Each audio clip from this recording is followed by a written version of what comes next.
Okay. It's Monday, April 20th, today on Your Morning Atlantic. Ottawa's federal tax break on fuel takes effect today, resulting in a price drop for diesel and gas. We'll have the numbers just ahead in your top news headlines. And the Kent Big Bucket Giveaway. I visit our partners at Kent to find out all about this month's prize. And gosh, we'll let you know more about what's inside that big bucket coming up on the Monday edition of Your Morning Atlantic. And chefs for UNICEF. We'll introduce you to one of the chefs who's participating in this year's very tasty event. That's a little later in the show. Those stories and so much more just ahead on the Monday edition of Your Morning Atlantic.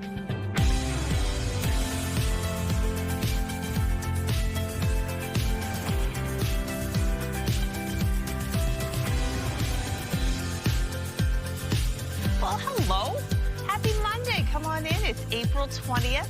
So glad you can join us. Hope you had a great weekend. Hope you got out and enjoyed that splendid Saturday weather. That was gorgeous. What a gift it was. Yeah, it was glorious. Thank you, Latavia. Oh, you're so welcome, Crystal. I am going to let you two get rocking and rolling with the news and the weather, but I just want to say at home, thank you for joining us. Today's the day. We have contest after contest after contest. Yes. It's going to be a big day of giveaways.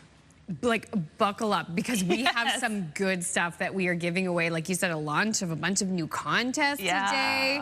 Okay, everyone can use a little prize, especially with the cost of, well, just about everything up right now. Specifically designed to help you pay your bills. So, yeah. Notice this morning, speaking of paying the bills, the heating bill might be a little lower for me. I'm doing this because for the first time I didn't have to put gloves or mittens on to drive in. Right? Ironically, it is colder starting off this week, and it will remain so. Below seasonal daytime highs headed our way. We are seeing that cooler air moving through the region, but not as cold as we saw before. So yes, Crystal is right. Gloves are away. We are still going to layer up, though, because we are seeing the wind chill and breezy wind factor in early this morning, and a bit of a wet start to the day as well. So right now it is 1 degree in Fredericton, 5 degrees in Charlottetown, with 6 in Halifax, 9 in Sydney, 8 degrees into St. John's, Newfoundland. Here's a look at that wind chill factoring in early this morning, cooling things down just a bit further for the Maritime region. Newfoundland, Labrador, not really seeing this as such a big deal today, as temperatures are much warmer for Newfoundland. We do have a special weather statement currently in effect for much of Newfoundland, as we are expecting significant snow and ice pellets, as well as some freezing rain to move in. So active weather is in the forecast. Rain and or showers for much of the Maritime region. That will clear out, leaving mainly cloudy skies to a mix of sun and cloud. Newfoundland, Labrador looking at snow and or some freezing rain. Over to our wind forecast for the Maritime region. A bit of a breezy start to the day. It will taper off into the afternoon. As of right now, 33 kilometers per hour in North Cape and in Lunenburg, 31 into Yarmouth and Halifax, 30 in Greenwood, 28 in Grand Etang and in Canso. Wind gusts getting up to 52 kilometers per hour in Grand Etang, 39 in Sydney, 43 in Greenwood and Lunenburg. We'll take a look at your long-range forecast just ahead, but first a look at your local news with Amanda.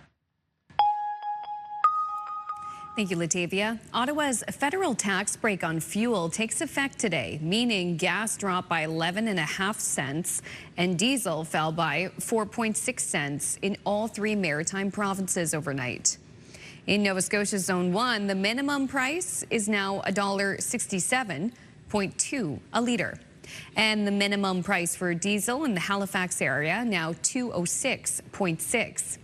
In Prince Edward Island, the minimum price for gas now $1.75.3, and diesel on the island now sits at a minimum price of $2.19.5. And in New Brunswick, prices fluctuated all weekend. With the federal excise tax gone, the maximum price for gas is now $1.72.4, and the maximum price for diesel now $2.10.1. A building in downtown Halifax was damaged after an unmanned bus crashed into a tree, which then collapsed into the building. The single vehicle collision happened Friday around 6:30 p.m. Police say the Halifax transit driver reported that the bus was out of service with no passengers and had been parked on Reconciliation Way prior to the crash. The driver told police he was outside of the vehicle at the time and reached inside to turn off the engine, which is when the bus started rolling toward Upper Water Street. then crashed into a tree and knocked it into a Purdy's Wharf tower. The driver suffered minor injuries while trying to catch up with the bus. No other injuries were reported. The crash is under investigation. A 42-year-old man is in the Aberdeen hospital with serious injuries following a single vehicle crash in New Glasgow. Police say a motorcycle collided with a tree on Trenton Road just after 11 Friday morning. Emergency teams rushed the driver to hospital. Police are asking anyone who may have witnessed the collision to contact them. New Brunswick EMO's River Watch campaign is past its halfway mark with some warnings to tell you about in the days ahead. EMO says Gagetown is forecast to fall under the criteria for a flood warning today, with Gemseg forecast to be under a flood warning starting Wednesday morning. Other areas like Fredericton are under flood advisories right now. The capital city is forecast to move up to a flood watch on Wednesday. The Premier of New Brunswick is in Ontario for the next 2 days for meetings, which will include the Prime Minister. Holt is scheduled to meet with several federal ministers in both Ottawa and Toronto. The Premier's office says Holt will work to advance the province's role in Canada's defence industrial strategy and major project developments.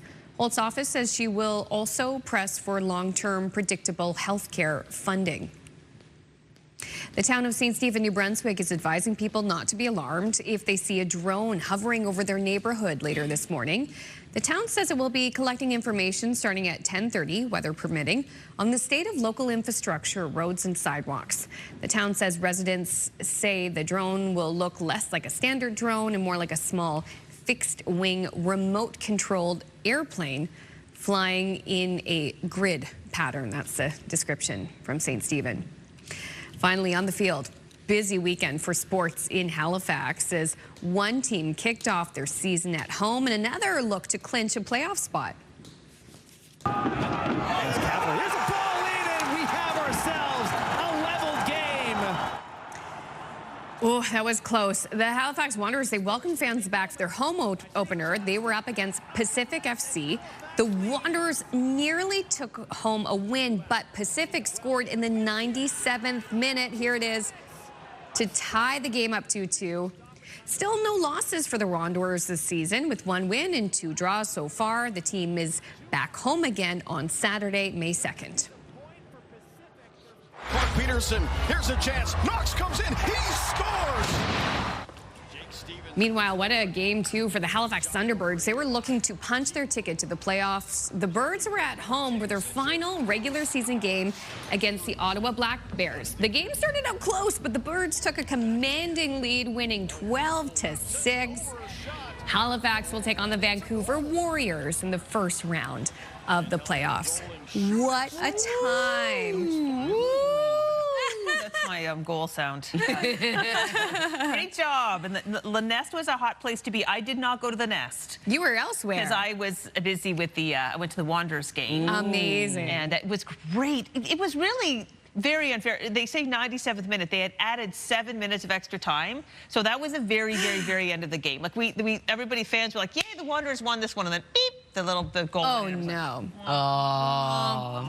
But it was still a tie, so they didn't go away empty-handed, but they really did deserve the win. They dominated the game. Well, what great weather, too, for a home opener. Oh, yeah. It was glorious. So nice Saturday. It was glorious. My red-haired son wasn't wearing a hat nor sunscreen. Oh, gosh, he's definitely sporting a lobster-like glow. All right, let's take a free trip, shall we? This time to the Netherlands. Now, this isn't for blossoms. It's tulip season in the Netherlands. Oh yeah, big doings there. Over the next 8 weeks or so, 7 million tulips will bloom in a colorful display that attracts visitors from all over the world. And here in Canada, as you may know, we're familiar with Dutch tulips. The Netherlands sends Ottawa 20,000 bulbs every year as a thank you for our help during the Second World War. Beautiful. Wouldn't it be lovely to see that in the Netherlands? Gosh. Wouldn't that be nice? Oh my gosh, I can't wait for my tulips to pop. They're getting close. I know you're so excited about that. Me too, of course. But I was Yes. thinking of you yesterday. I saw the tulip plants when I was out walking the dogs. I thought, did yay, you? Amanda's tulips are coming, right? That's exactly it. Yeah. Oh, I can't wait. Okay. Still ahead, we have your first look at your national and international news headlines on this Monday morning. And Latavia has the first look at the full forecast. So she's saying a little bit colder than normal, still milder than, oh boy, the winter. Live look at Fredericton this morning. Very quiet when it comes to the traffic. Maybe that's the time to leave in the morning. We'll be right back with the forecast.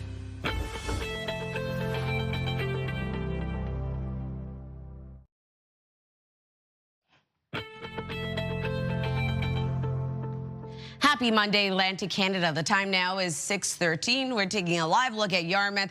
Currently 2 degrees as you head outdoors early this morning. You'll be seeing lots of sunshine in your area throughout the day today. So it is going to be a cooler week ahead. Below seasonal daytime highs for much of the week as of right now. Currently 0 as you head outdoors in Fredericton, 4 degrees in Halifax, 3 in Charlottetown, with 10 degrees in Sydney, 8 starting off your day in St. John's, Newfoundland.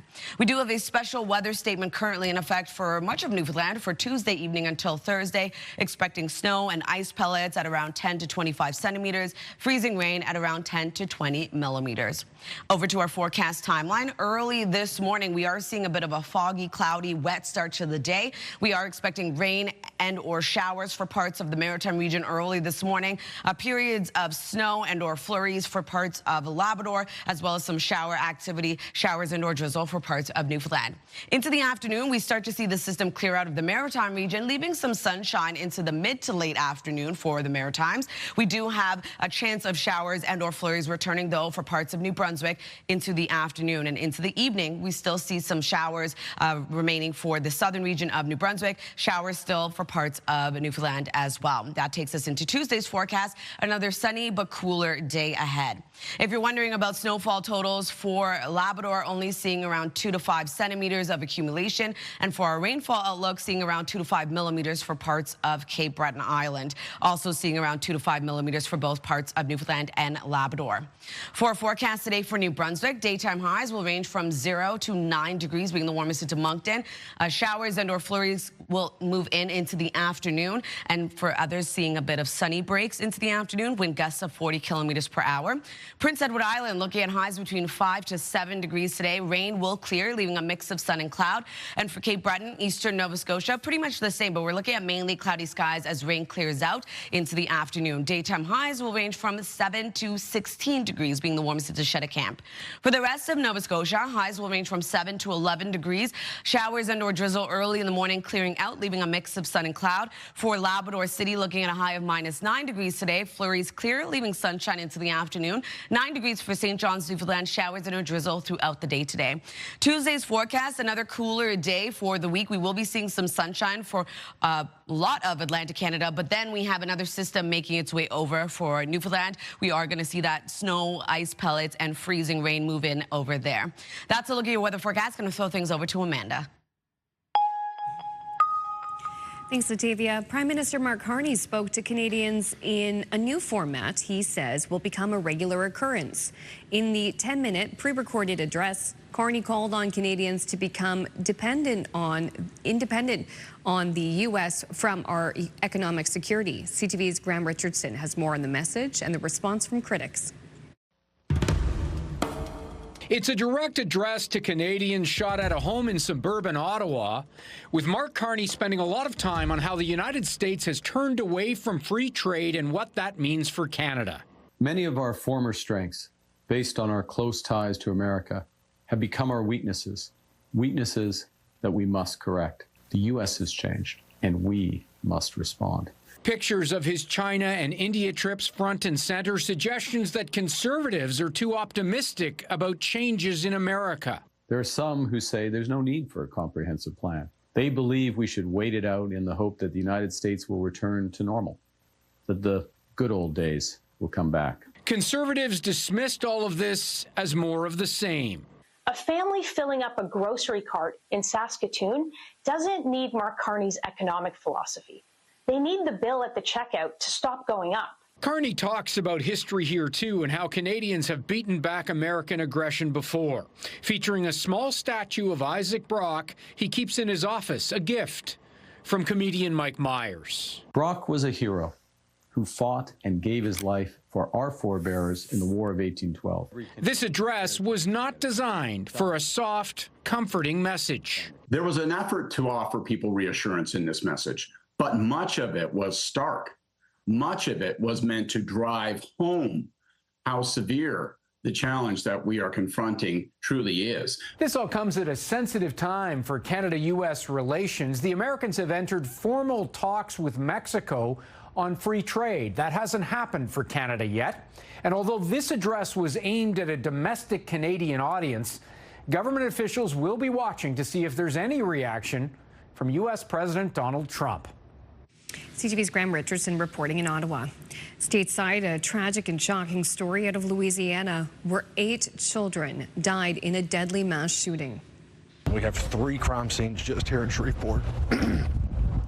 One of them is incredibly gruesome in nature, and it's going to take several hours to process.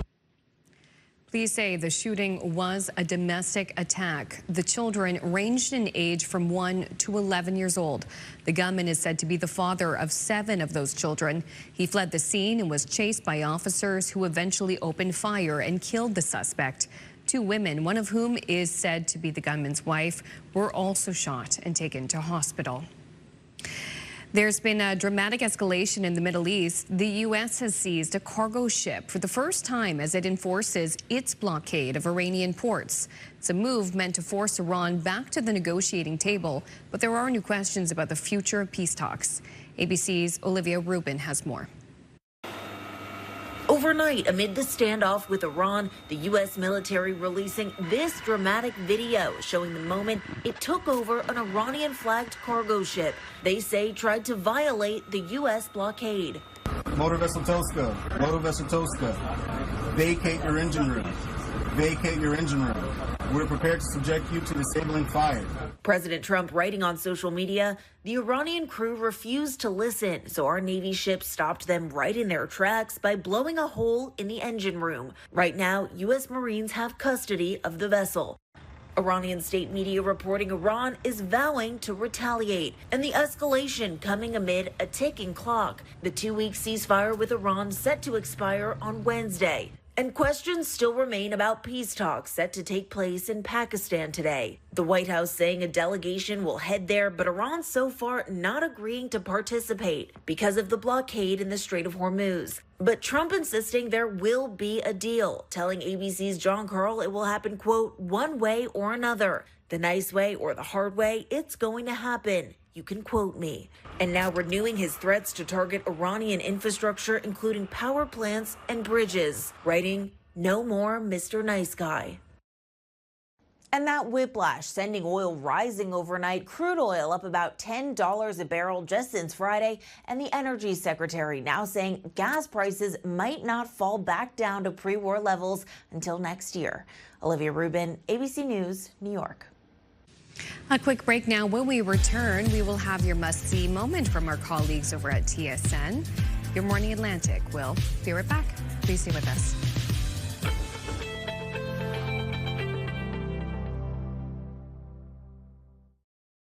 Move Mornings with Aaron and Peter. Weekday mornings on Move 100. The most fun in the morning. And home of the $1,000 minute. Only on Move 100 Halifax.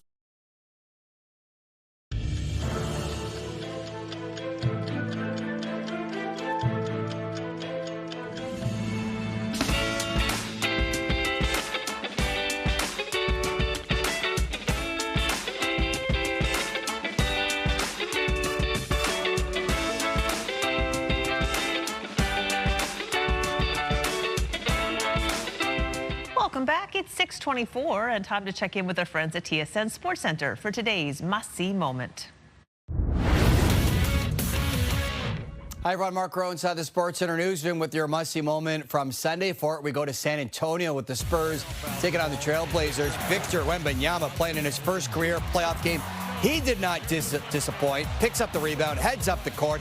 Look at this beautiful spin move as he takes it to the rim and scores. How do you defend that? I guess the answer is you don't. Legends Tim Duncan and David Robinson sitting courtside, loving what they see from Wemby. He had a huge game with 35 points, leading San Antonio to the Game 1 win over Portland. He also earns the must-see moment from Sunday. Tonight on TSN, Tangerine Raptors basketball, Game 2 between Toronto and Cleveland with coverage beginning at 7 p.m. Eastern. That's all from the Sports Center newsroom. Have a great day.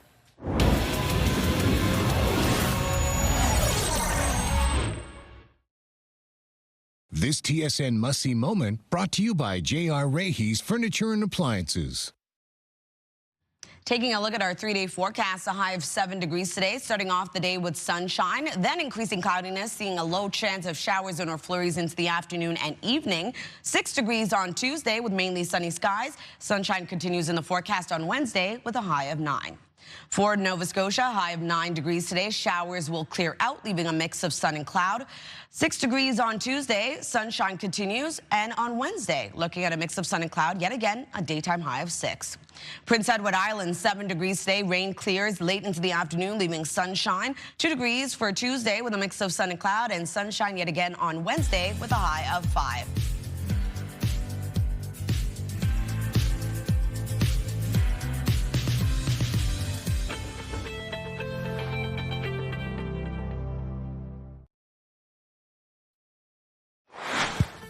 Coming up this half hour, the Move Morning Chat. Today we want to know about your favorite childhood snacks. We're sharing ours in about 15 minutes on Your Morning Atlantic. Oh yeah.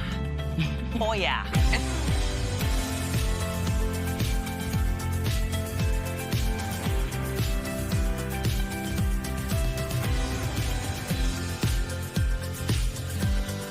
Good morning, Atlantic Canada. We hope you had a great weekend, and we're so happy that you're starting off your work, school week, or whatever week it is to you off with us. And there may be some parents, too, packing snacks for school today. Makes me think about, like, your kids now. Is there something like, we absolutely have to have this in the house, and if we do not have this in the house, one of us has to make a grocery run? For us, it's got to be goldfish. What is it with kids and goldfish? You say that because my husband picked up some goldfish yesterday because my daughter's going to be back from the dorms soon. He said, we got to have the goldfish in the house for Francie. That's hilarious. Right? Like, it doesn't matter, elementary or university. Like, what is it about goldfish? You must have them in your house, too, with the boys. Actually, goldfish, no, not really a big thing. Ritz crackers, they really love, as well as like those mum crackers. We have to have like the mum-mums. Yes. We have to have boxes and boxes of those. My kids love the baby mum too. I tried them, I just couldn't get into it. They're gross. Kyle, though, I'll see him feed the kids and then start eating them. I'm like, ew. They're fun. They're foamy, and so they kind of dissolve on your tongue in a way like that's They're very interesting. light. Yeah. Listen, I think every parent's been in a situation where you're starving and the only snacks in your bags are like the ones designed for the kids, and you're like, very sad days if that's all you could eat was baby mum. They're basically. No, they're not. No. Yeah, guilt-free maybe. Oh yeah, I've had some goldfish with coffee before. Let me tell you, that's a desperate snack. Absolutely. Okay, so weather-wise today, oddly, I was able to not wear gloves today, maybe because it was more humid or something. But like, it's cold the next couple days. I saw your forecast. Yeah, we are seeing things cool back down below seasonal for much of the region, unfortunately. But sunshine returns. Okay, good. We'll take the sunshine. We did have a bit of active weather early this morning. We still do for parts of the region, some wet weather, but that will clear out, as you can see over in St. John, New Brunswick. As of right now, not seeing any shower activity, and currently 1 degree in your area. So as of right now, 3 degrees starting off your day in Charlottetown, a bit warmer in Sydney at 10, 4 degrees in Halifax, -13 in Labrador City, and 8 degrees into St. John's, Newfoundland. We do have some active weather heading over to Newfoundland, a special weather statement for Tuesday evening until Thursday, seeing mixed precipitation move in. And here's a look at our satellite and radar early this morning. We do have flurries and or showers across Newfoundland, Labrador, into the Maritime region. Rain and or showers starts off the day, seeing a chance of showers and or flurries move into New Brunswick into the afternoon. In terms of the wind, a bit of a breezy start to the day. Will taper off into the afternoon, but as of right now, 46 kilometers per hour in North Cape, 35 in Canso, with 30 into Halifax and Lunenburg. Wind gusts getting up to 56 kilometers per hour in North Cape, 44 in Yarmouth, 46 in Canso. We'll take another look at your forecast just ahead, but first a look at your local news with Amanda. New Brunswick EMO's River Watch campaign is past its halfway mark, with some warnings to tell you about in the days ahead. EMO says Gagetown is forecast to fall under the criteria for a flood warning today, with Gemseg forecast to be under a flood warning starting Wednesday morning. Other areas such as Fredericton are under flood advisories right now. The capital city is forecast to move up to a flood watch on Wednesday. The Premier of New Brunswick is in Ontario for the next 2 days for meetings which will include the Prime Minister.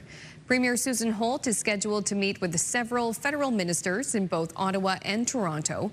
The Premier's office says Holt will work to advance the province's role in Canada's defence industrial strategy and major project developments. Holt's office says she will also press for long-term, predictable health care funding. A building in downtown Halifax was damaged after an unmanned bus crashed into a tree, which then collapsed onto the building. The single vehicle collision happened Friday around 6:30 p.m., but we just received details over the weekend. Police say the Halifax transit driver reported that the bus was out of service with no passengers and had been parked on Reconciliation Way prior to the crash. The driver told police he was outside of the vehicle at the time and reached inside to turn off the engine, which is when the bus started rolling toward Upper Water Street. It then crashed into a tree and knocked it into a Purdy's Wharf tower. The driver suffered minor injuries while trying to catch up with the bus. No other injuries were reported. The cause of the crash is still under investigation. Ottawa's federal tax break on fuel takes effect today, meaning gas dropped by 11.5 cents and diesel fell by 4.6 cents in all 3 maritime provinces overnight. In Nova Scotia Zone 1, the minimum price now $1.67.2 a litre for gas. And the minimum price for diesel in the Halifax area now $2.06.6. In PEI, minimum price for gas is now $1.73.3 a litre. And diesel on the island now sits at a minimum price of $2.19.5. And in New Brunswick, prices fluctuated all weekend.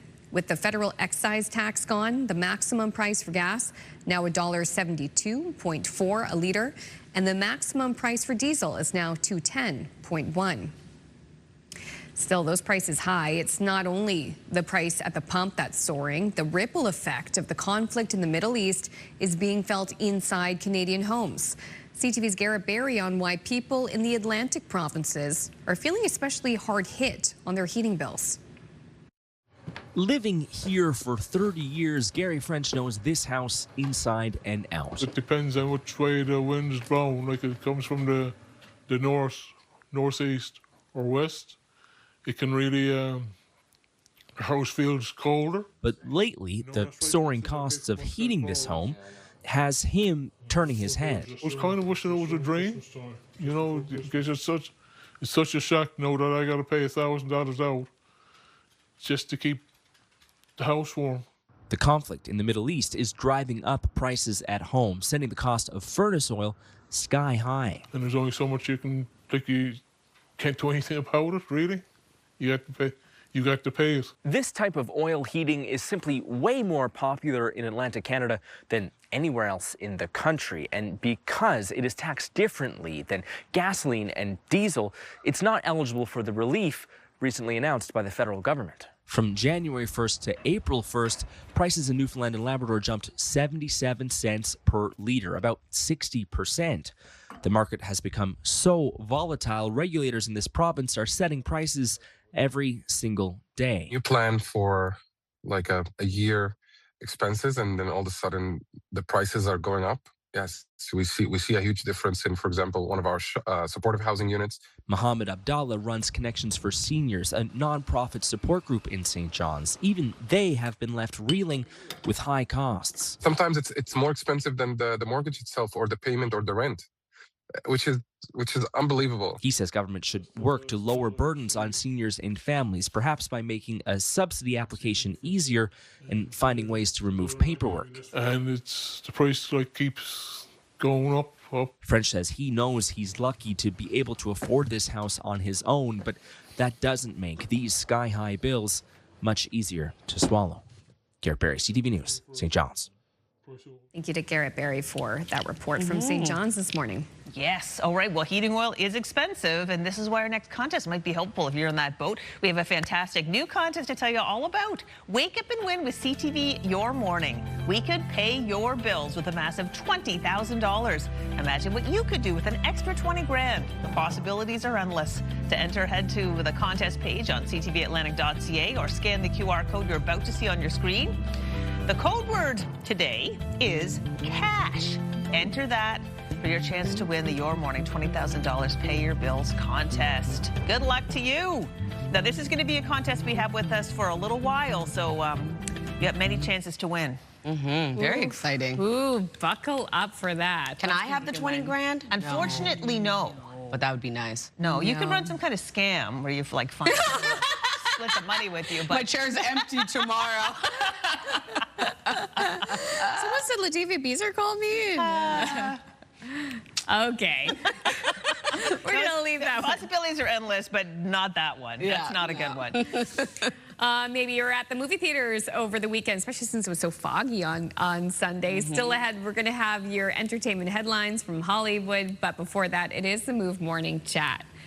Join in and ask us, do you miss the Dickie D? Something old-fashioned? What's a childhood snack that you would love to have again? Join us for the conversation next.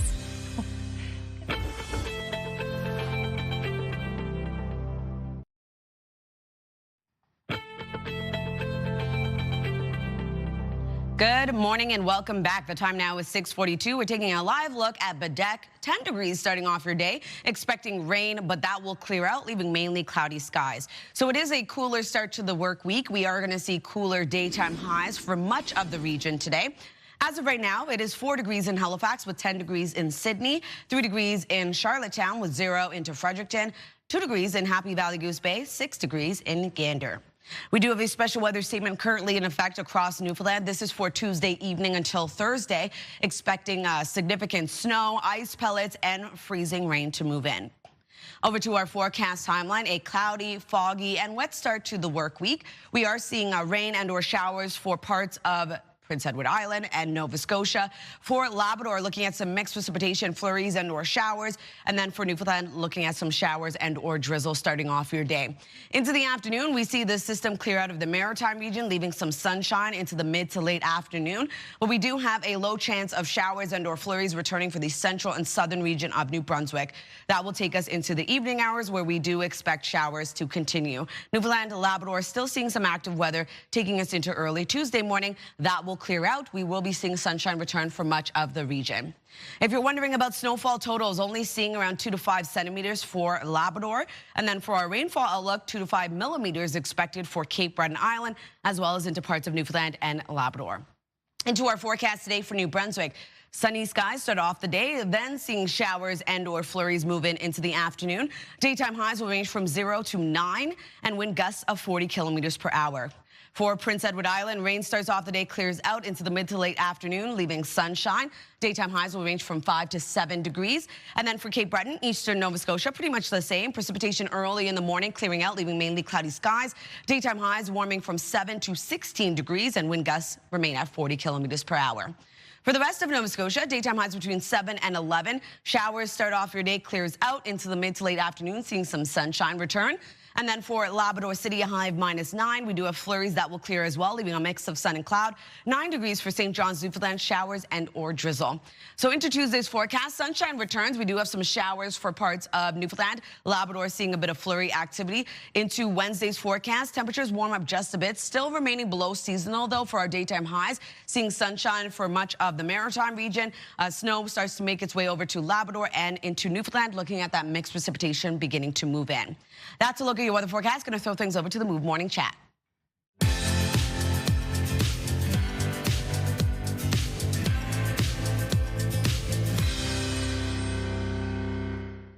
It's the Move Morning Chat with Aaron and Peter. We like to talk a lot about nostalgia for the Move Morning Chat, and this one is also going to be combining something else that we love, food.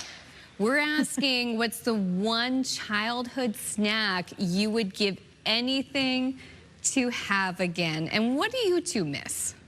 Well, listen, we have to thank a local ice cream shop for inspiring this conversation, because we hear from our Move family, our listeners, all the time, how much people miss Beep juice, beet juice. It's been gone for over a decade, that orangey, tangy juice that, a lot of kids grew up drinking. And Dee Dee's Ice Cream, which is just in Halifax here, came out with a beep sorbet. And it's probably the closest thing to beep that, a lot of Haligonians can get to, a lot of Nova Scotians can get to. So that inspired us talking about these snacks that we would have, give anything to try again. Immediately what came to mind for me, do you know the brand of cookies called Dad's Cookies? Yeah, right? yeah. Okay, Dad's oatmeal cookies. Yeah. And you could still get a few flavors in the grocery store, but they discontinued their best kind, I swear to God. They were the goodie rings, Dad's goodie rings. And they were like an oatmeal. It was like a circle with a hole in the center. I grew up having those as a kid at my grandma's house, and they make me feel so nostalgic, but they're discontinued in Canada. Never going to get them again. So I want them back. I'm not going to have my snack, my childhood snack, ever again, not like I used to back in the day, okay? So when I was a kid, we still had a milkman. We still had milk delivered to the house. Our milkman was Kingsley. That was his name. Oh, I love that name. He would pull up into our driveway and deliver our milk. And my favorite thing to do, especially on a hot summer day, is get a very small container of chocolate milk. It would be so hot. And it would come out of the back of the refrigerated truck, and the milk carton would be sweating, and it would be so delicious. That's what I want. I want my fresh chocolate milk right out of the back of the milk truck.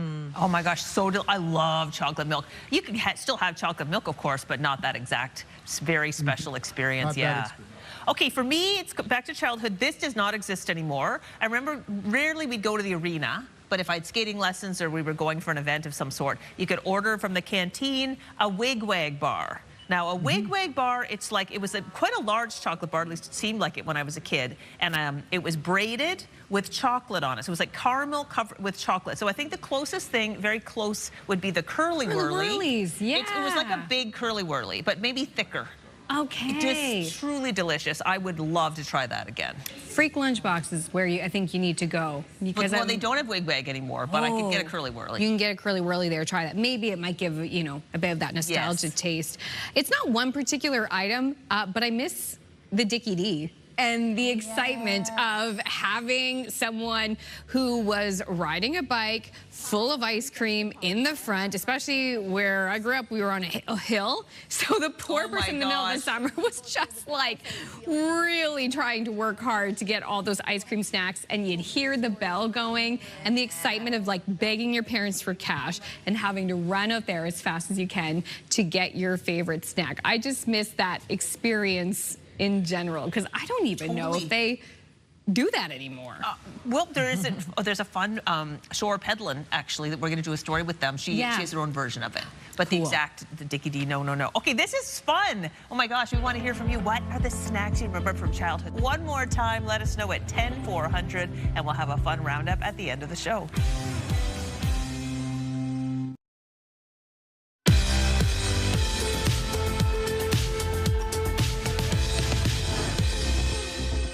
Welcome back. The time now is 6:52. We're going to head over to Hollywood and take a look at your entertainment headlines.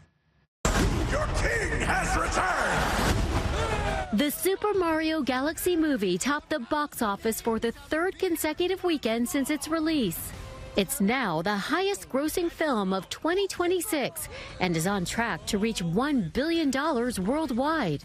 The franchise has become the number 10 animated feature film series of all time. FC Basel is the latest venue to cancel an upcoming show for Ye, formerly known as Kanye West. Concerts in Poland and the UK have already been canceled due to Ye's history of anti-Semitic comments. Eddie Murphy received American Film Institute's Life Achievement Award at the Dolby Theater. The actor was honored for his decades-long career in comedy, music, television, and film, from Saturday Night Live and the Shrek franchise to Dreamgirls and The Nutty Professor. The tribute featured appearances from stars including Kevin Hart, Eva Longoria, and Kenan Thompson. You can watch the tribute on Netflix starting May 31st. And that's what's happening in Hollywood. Allison Cossack, ABC News, New York. I love it.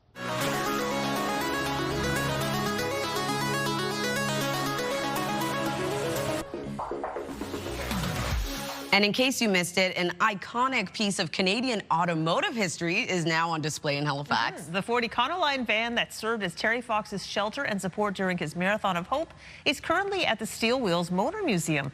CTV's McAdam shows us the Van of Hope.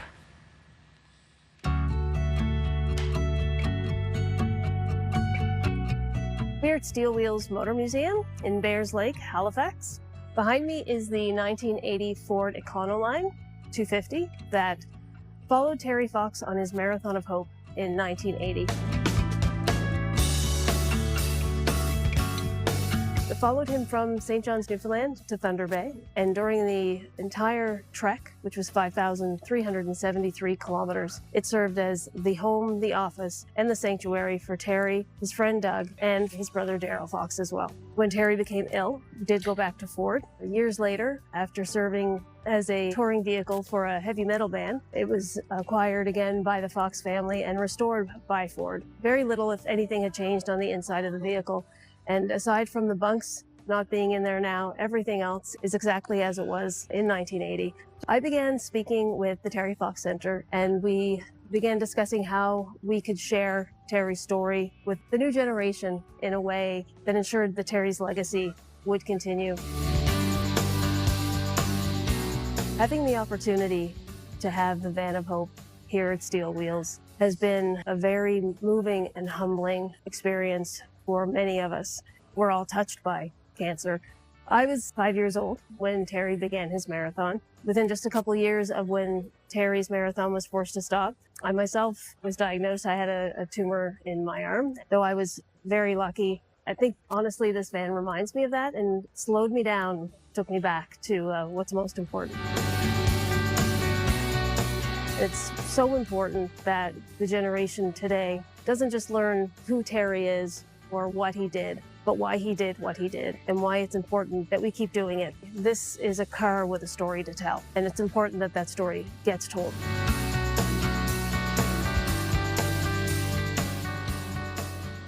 And Canadian icon right there.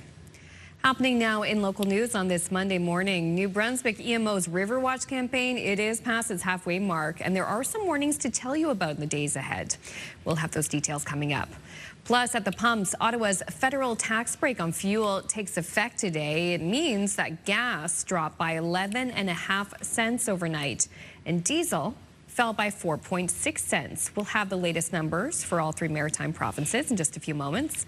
Plus, it is the start of riding season in Atlantic Canada. Motorcycle training courses are now underway, giving new and returning riders a chance to build skills before the really busy season begins. Those details coming up next, but it's the 3-day forecast with Latavia. Thanks, Amanda. Starting off in New Brunswick, sunshine early in the morning, clearing, leaving showers and/or flurries into the afternoon. A high of 7, 6 degrees on Tuesday, with sunshine continuing in the forecast on Wednesday as well, with a high of 9. For Nova Scotia, showers start off the day clearing out. Sunshine into the mid to late afternoon with a high of 9, 6 degrees on Tuesday, as well as Wednesday with sunshine in the forecast. Prince Edward Island, 7 degrees today. Rain clears, leaving a mix of sun and cloud into the afternoon. 2 degrees on Tuesday with sunshine, and that continues in the forecast for Wednesday, warming up just a bit to 5.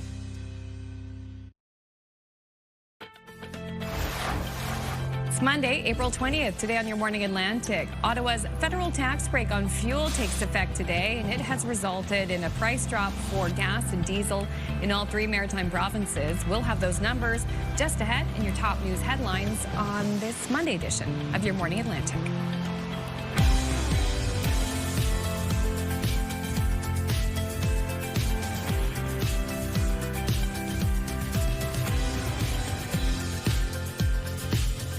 Good morning, Atlantic Canada. Thank you so much for joining us. We are kicking off the work week with sunshine into the afternoon at least. Yippee!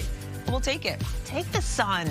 I will take the sun. I was rearranging some clothes over the weekend, getting a big bag of donations, and I was looking at our jacket closet, and I was thinking, can I start to put the heavy stuff away? Right? Can I do that? Can I put away my son's snow pants?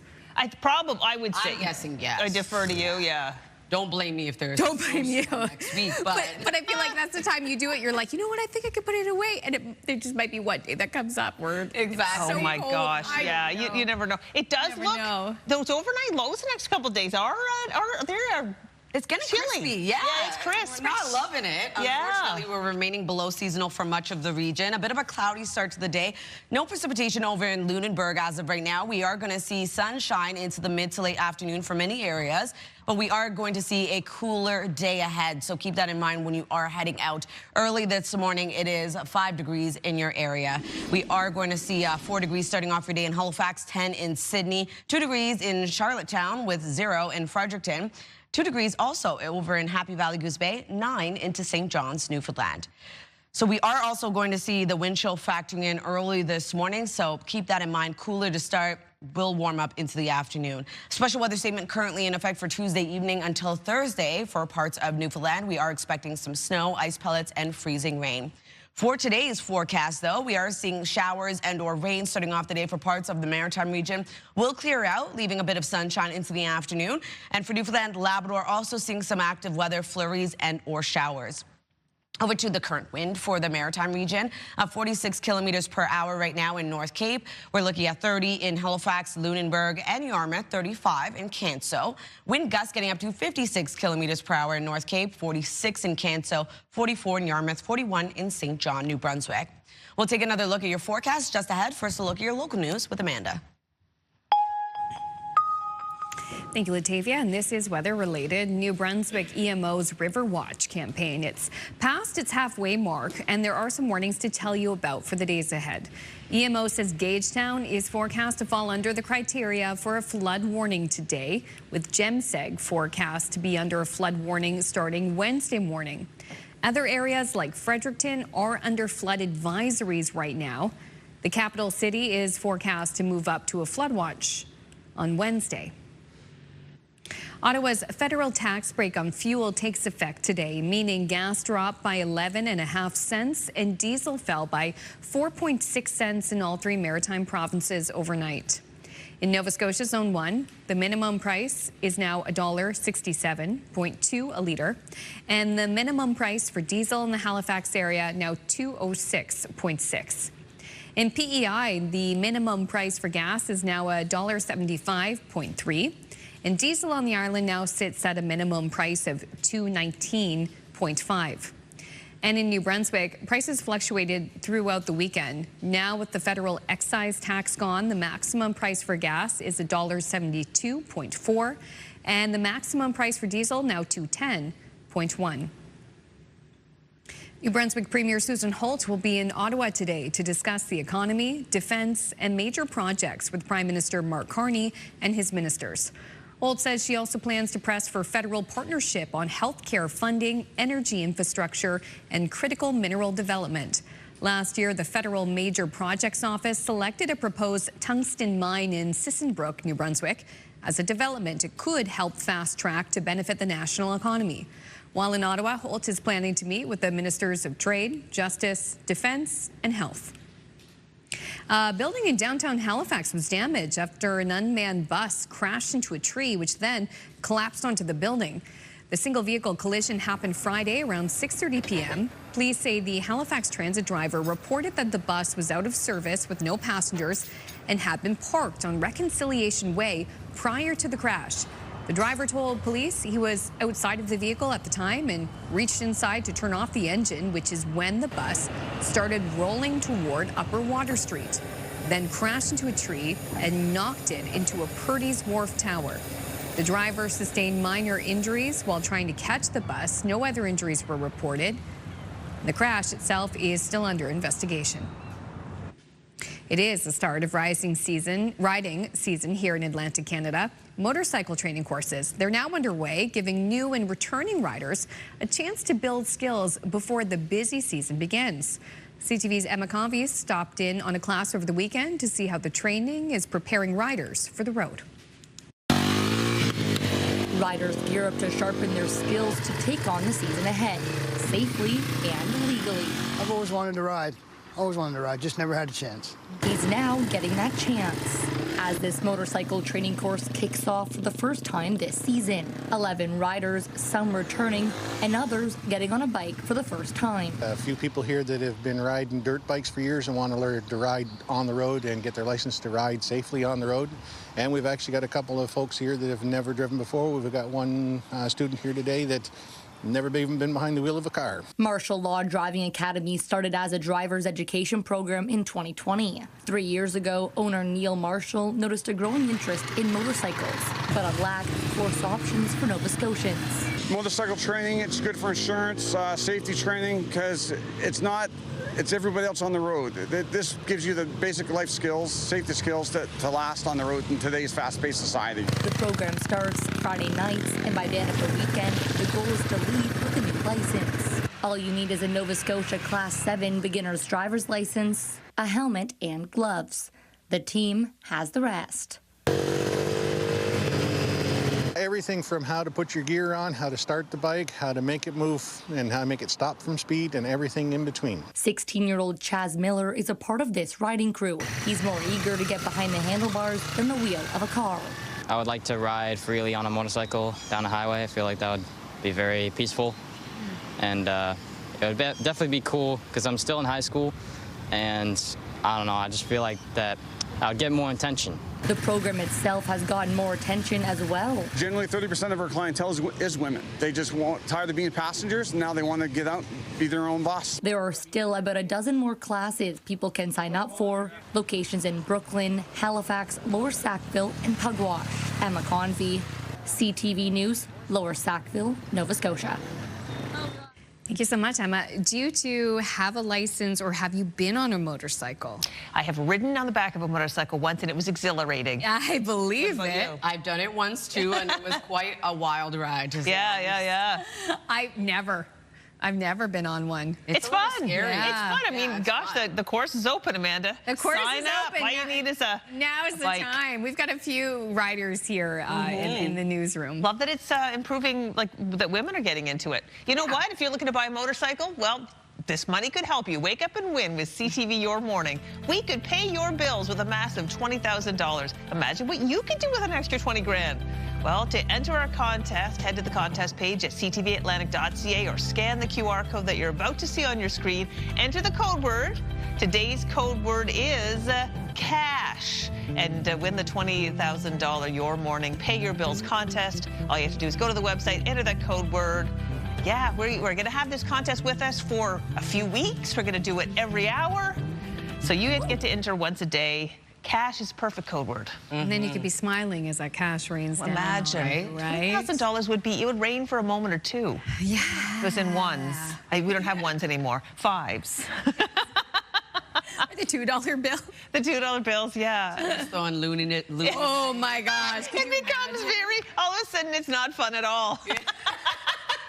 The tooties are heavy. Oh my gosh. Okay, we're going to have another break here on the Monday edition of Your Morning Atlantic.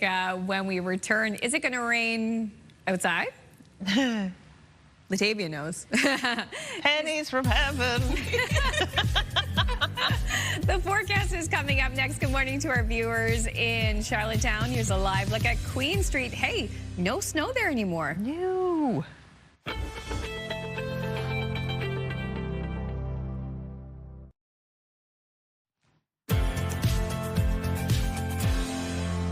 Good morning, Atlantic Canada. The time now is 7:13. We're taking a live look at Peggy's Cove. 4 degrees starting off the day, a very cloudy start to the day. We did have precipitation early in the morning. Already looks like it's clearing out.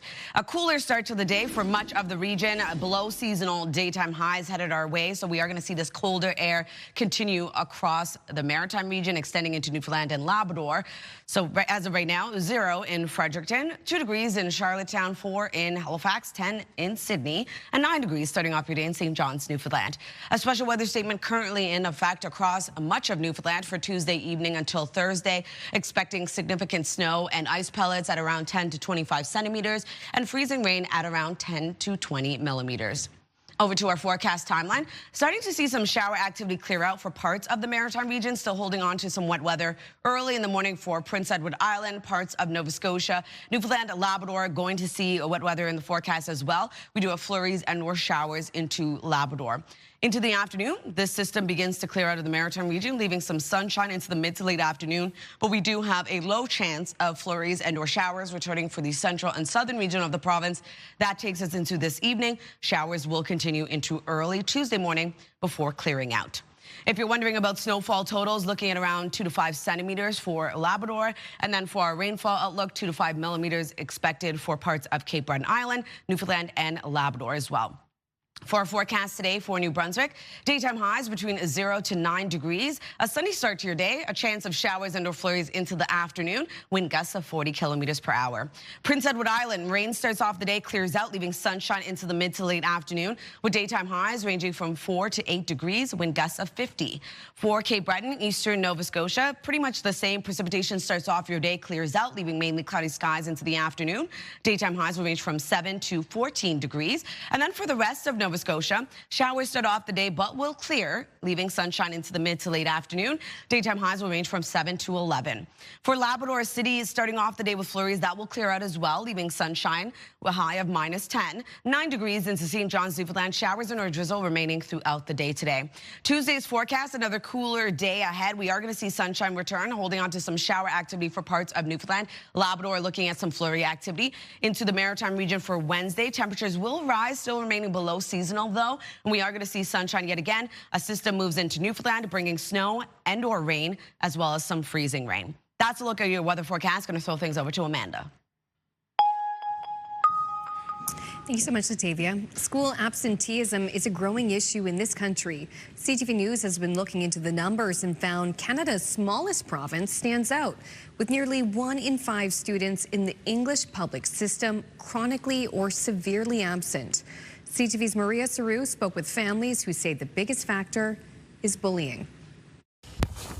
On spring Sundays, the Callahan brothers play soccer with their dad, a fun way to connect before gearing up for the new school week. But come Monday, the eldest might not make it to class. I want to go to school and get my education, but I'm getting bullied way too much, so I just stay home. 16-year-old Cecil Callahan says he's missing between 1 to 3 days each week and failing all of his courses because of it. His father, Joshua, says he's worried about what that could mean long term. At his stage, they say your high school's supposed to be the best, and unfortunately I feel his is being taken away. Public schools branch data from fall 2025 shows almost 20%, or nearly 4,100 students, were chronically or severely absent, meaning they missed 20 or more days. That's down from previous years, with the post-pandemic peak at 28%. At an anti-bullying event hosted by nonprofit group Guardians of the Children, other parents said bullying was to blame for their daughter's absences. I know it's over 40 days this year,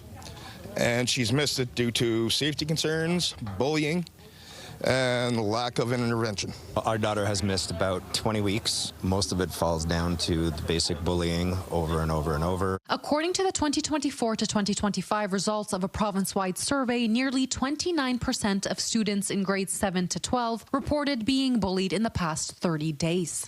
Education Minister Robin Croucher was also at the event. He said the province has taken several steps to push the numbers lower. They include a framework called Positive Behavior Intervention Supports, which dedicates teachers to improve students' social, emotional, behavioral, and academic outcomes. I'm hoping that the work that we're doing is making a difference, albeit not as fast as any of us would like to see it. The Green Party's Matt McFarland said his party brought a motion to the legislature to track the number of students missing school due to bullying. We thought that would be one way to gather some evidence and some data, and unfortunately it didn't pass, but we'll keep working on it. Back at the Callahans, Joshua says he's raised concerns for years and he's running out of options. As a parent, what do you do? The Callahans say they're losing hope the situation in school will change, and they're considering moving to another province to get away from the bullying. Maria Saru, CTV News, Cardigan, Prince Edward Island. Thank you, Maria. A quick break here on Your Morning Atlantic. Please stay with us. We'll be right back after this.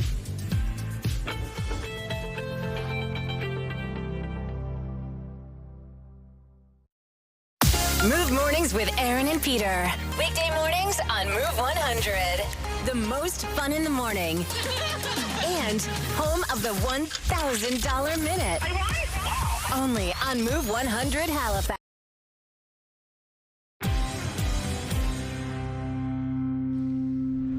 Welcome back. The time now is 7:21. The birth rate in New Brunswick is one of the lowest in the country. And on the flip side, the retirement rate is high and only growing. CTV's Laura Brown has more on the concerns over what this could mean for the province's future. This is Bathurst in northern New Brunswick. The median age used to be 23. It's now 53. A problem, says this economist. Making sure that, 10, 15, 20, 30, 40 years from now, if you go to Bathurst, there's actually people living in Bathurst. Far from the baby boom, today more people in New Brunswick are dying every year than being born.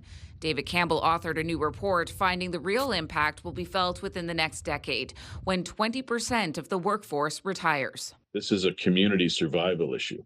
We have communities that within 10 years across New Brunswick, across Atlantic Canada, where 50% of the population are going to be over the age of 65. He projects healthcare will need to fill 30,100 jobs by 2035, construction 16,300, and retail 13,100. 5-10 years, if something doesn't change, it will become a serious issue. Tom McGinn said they're already having trouble finding workers in construction, and the demand for new homes, roads, and bridges is only building. The key, trying to convince young people to seek employment in the trades. You can make good money. My wife said it was time for me to go and do something, so. At 66, Barry Martin is trying to help in his own way. The retiree returned to the workforce after only a few years and now helps build ambulances. They need me more than I need them. They need people. They need people that have got, are willing to learn. They're willing to pick up a trade. David Campbell says immigration will be critical to rebuilding the workforce and hopes the federal government becomes more flexible on its policies, allowing certain parts of the country more permanent residents where the need is greater. Laura Brown, CTV News, Fredericton. Very interesting. Yeah, very interesting. All right, well, for the first time in nearly 3 decades, Canada's smallest province has represented at one of the country's top chess championships, and it finished with a historic result. Yep, CTV's Maria Sarub met the player whose performance is marking a major milestone for the game on PEI. A chess clock starts and move by move, E4, C5. PEI's top-rated player relives a game he knows by heart. F4. This win was a milestone for Jorge Moreno at the Canadian Closed Chess Championship. It might sound a little cheesy or maybe unbelievable, but I remember my whole life in a moment, like in the movies.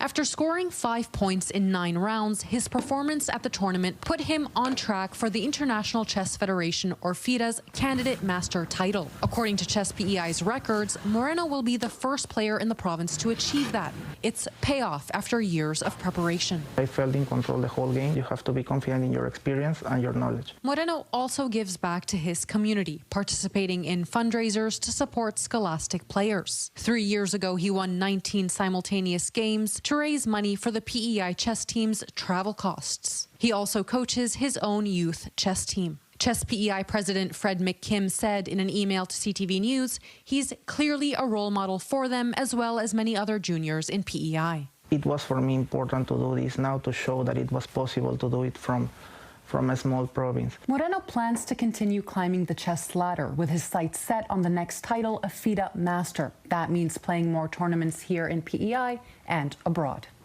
Maria Sru, CTV News, Charlottetown. Taking a look at our 3-day forecast, a high of 7 degrees for New Brunswick. Sunshine starts off the day and then seeing showers and/or flurries move in into the afternoon. 6 degrees on Tuesday with mainly sunny skies, and sunshine sticks around midweek on Wednesday with a high of 9.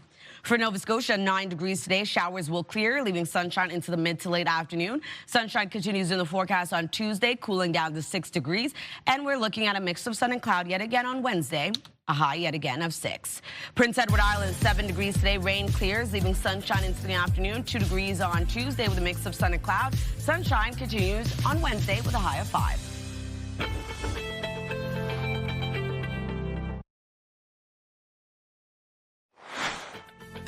Coming up in this half hour, Kent's Big Bucket Giveaway. You've been loving the monthly prizes we've already given, and we know the next one will be another hit. We will reveal what you could win this month in the next 15 minutes here on Your Morning Atlantic.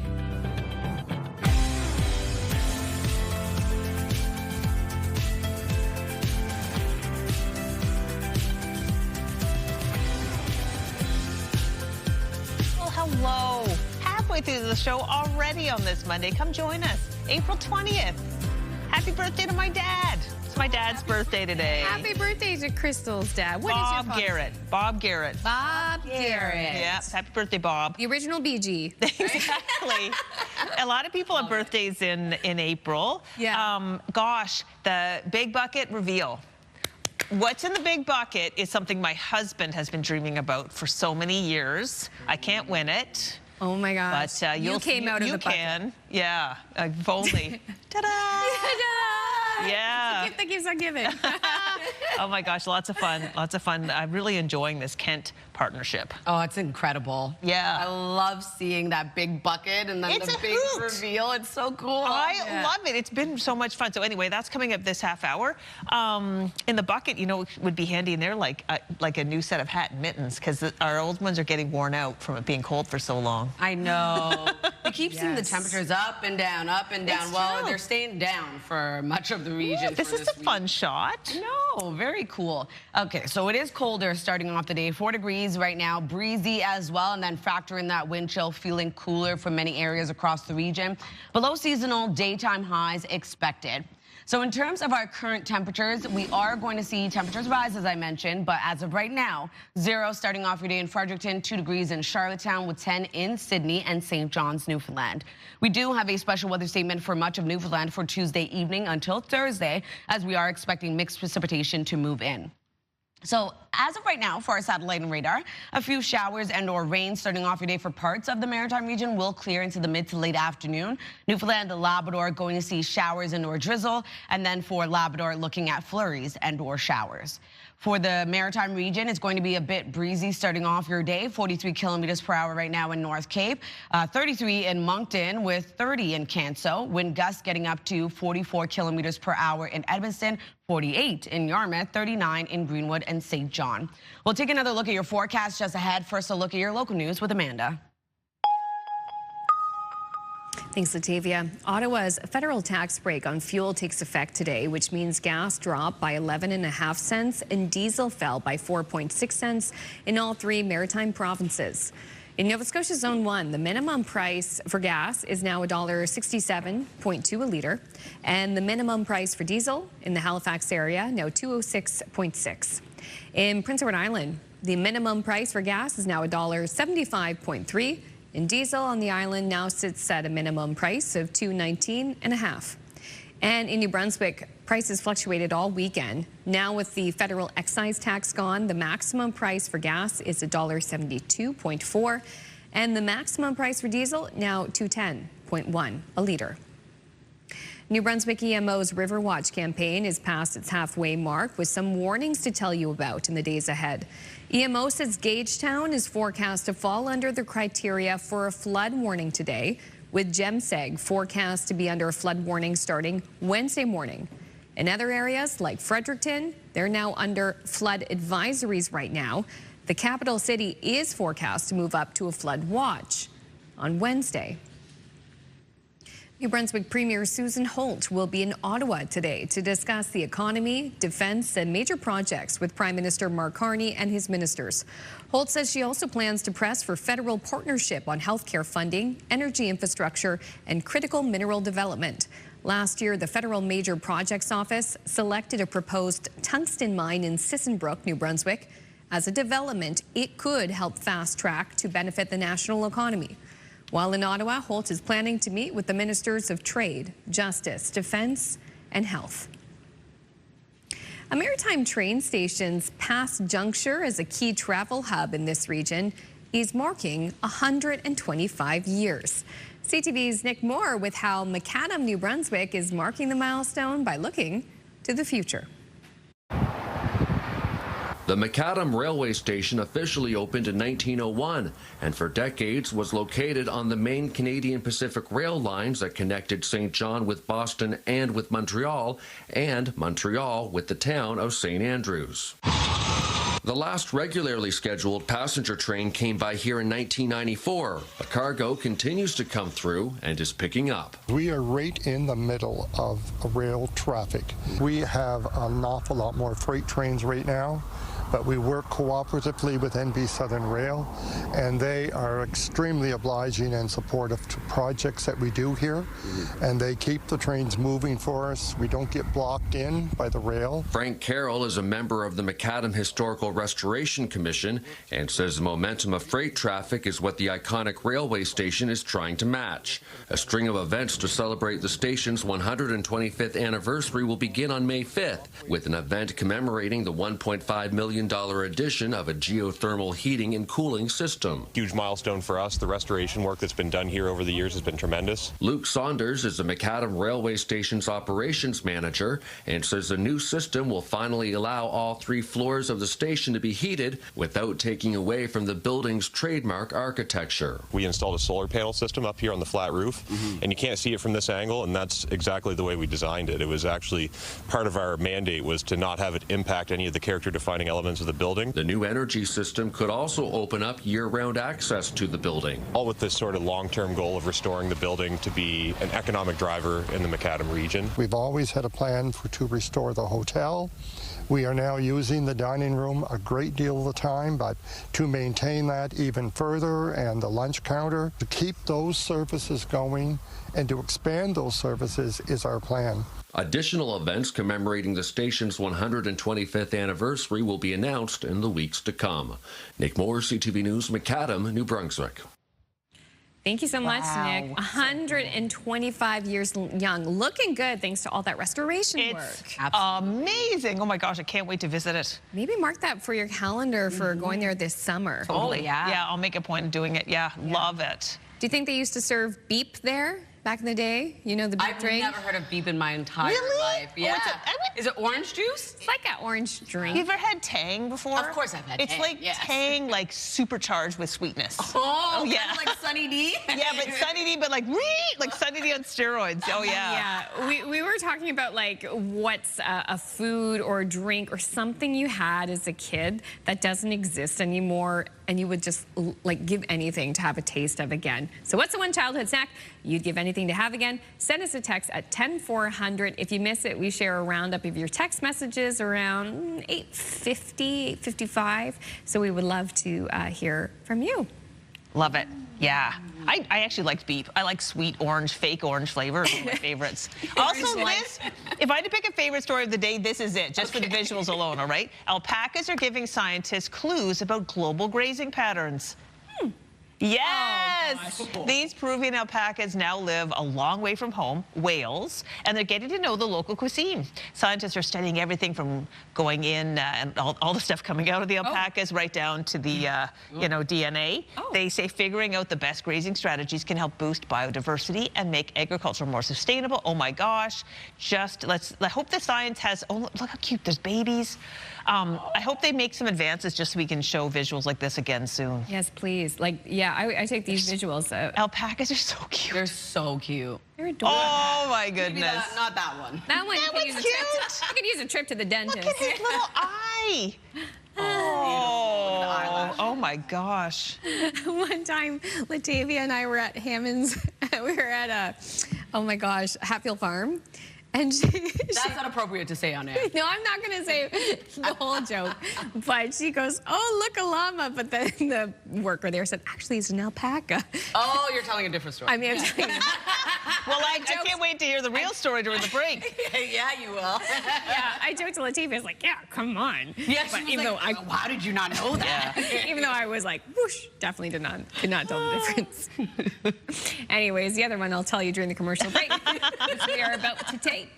And Latavia will have the forecast, and we will have our April Big Bucket giveaway prize reveal. It's not an alpaca or a llama. I'll tell you that much. Our partners at Kent, they picked something we know you're going to love. Stay with us. That reveal is coming up.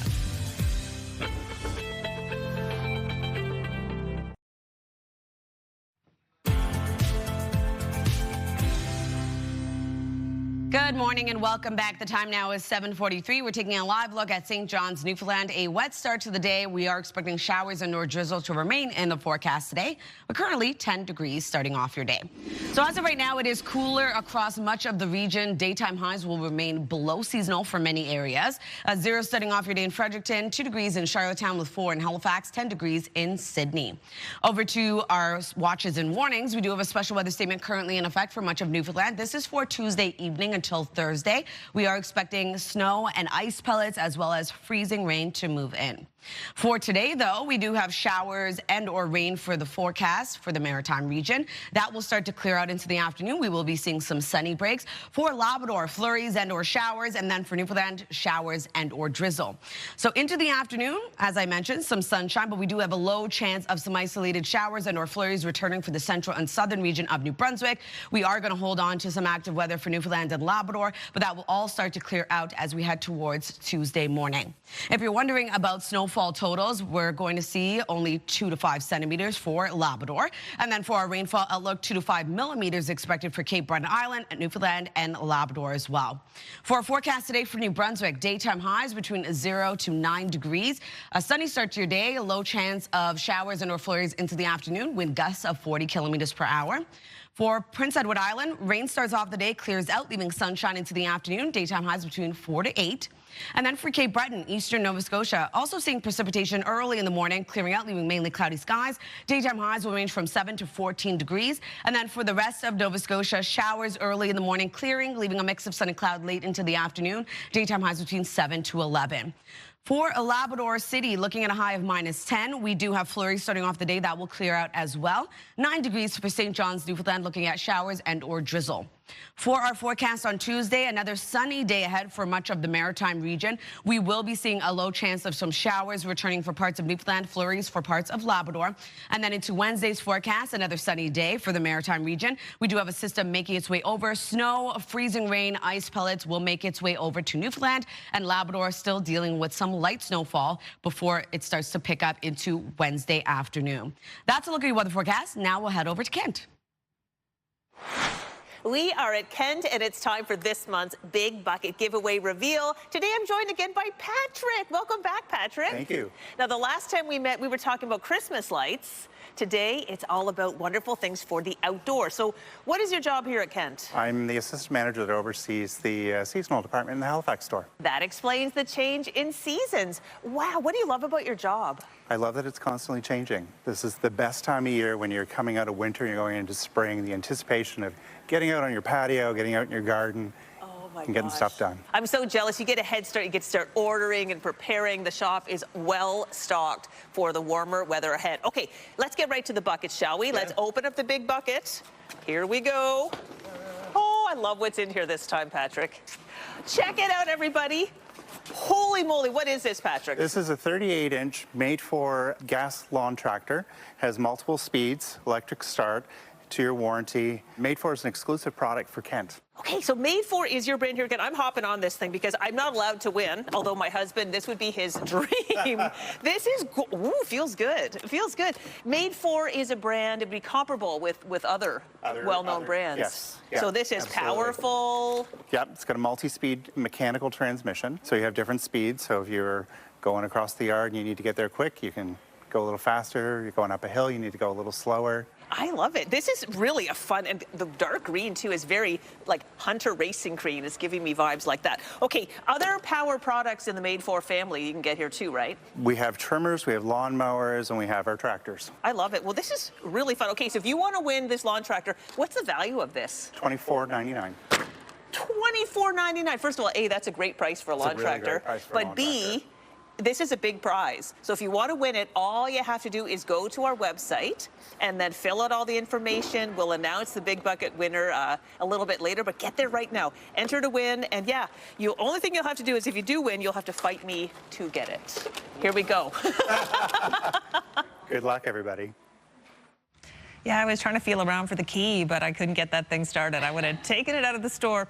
All right, if you think that lawn tractor would be a great addition to your backyard, then all you have to do is enter a Kent's Big Bucket giveaway. That tractor is this month's prize. To enter to win, head to ctvatlantic.ca. The winner will be announced Friday, May 1st. Use that QR code or go to the website and enter today. What a great prize, right? I'm surprised they didn't let you take it home. Thank you so much, Crystal. It'll go to a lucky viewer, that's for sure. Health and medical news now. There is a program in Halifax that's teaching high school students the skills of a surgeon. And as CTV's Emma Convey reports, the goal is to inspire future physicians.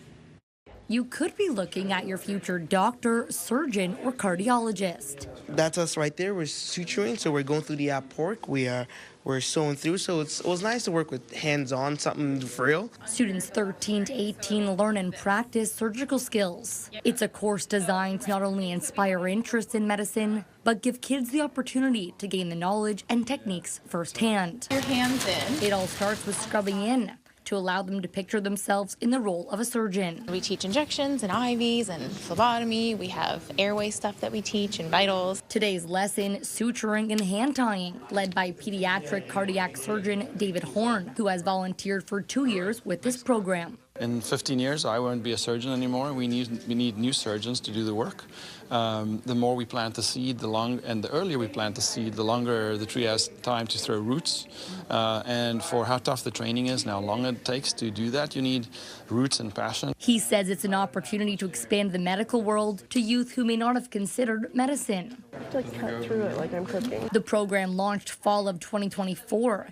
It started as an idea by medical student Abigail Greek. Reading through different pieces of literature, a lot of research showed that one, diversity in healthcare is very, very important, and two, that there's still lots of gaps. So she partnered with the Boys and Girls Club of Greater Halifax to provide free classes to students, each taking place at Dalhousie University. All that we try to do in any programming that we offer, whether that be for youth who are 13 plus, or even for children who are ages 4 to 12, all we're trying to do is provide them opportunity that they might not otherwise have and that can open doors for their futures. Classes are every Saturday. The team alternates between 2 programs, future heart surgeons and exploring the field of surgery. Each student comes for their own reasons. I really wanted to know what it feels like to be a surgeon. It's always good to get new skills that you can apply to the real world. I was over there with the hand tying thing. I can't lie, I had my troubles with it, but I eventually got it. Skills that will open doors for the future. Emma Convey, CTV News, Halifax.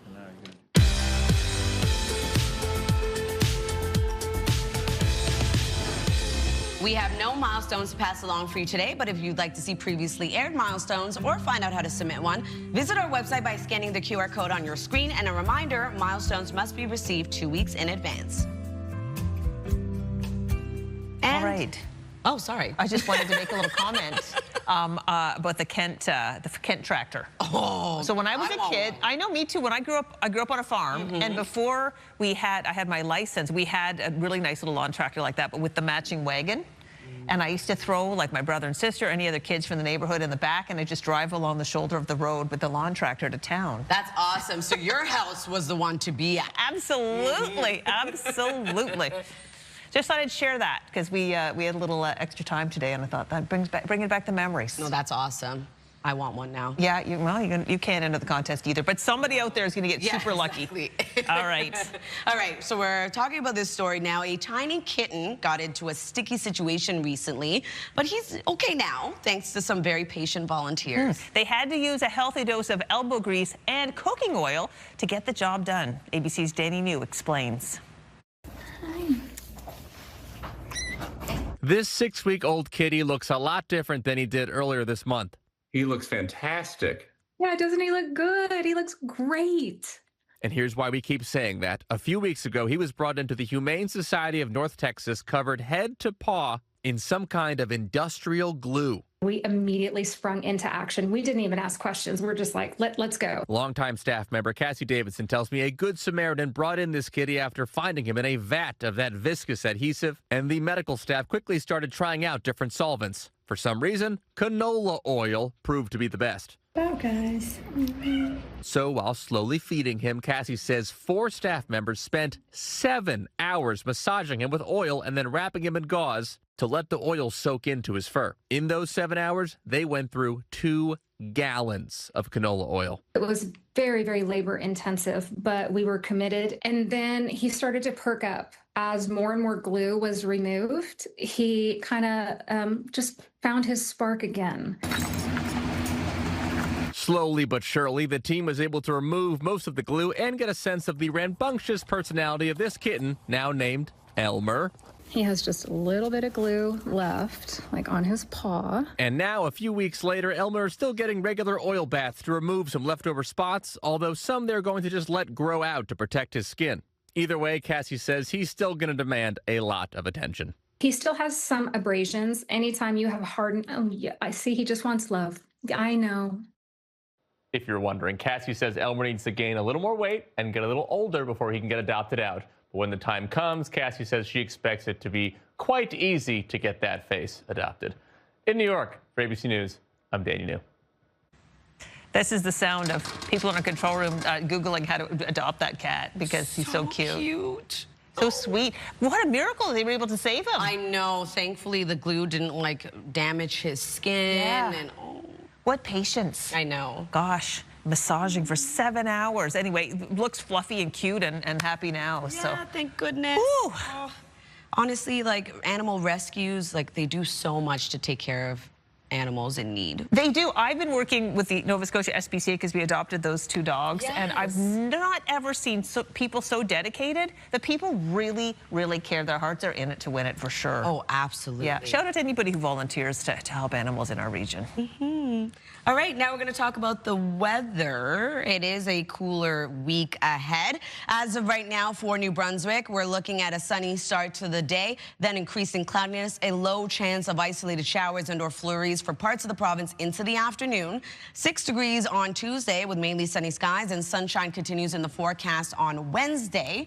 We are looking at a high of 9. So we are going to see sunshine into the forecast for Nova Scotia as well, but we are going to start off the day with showers.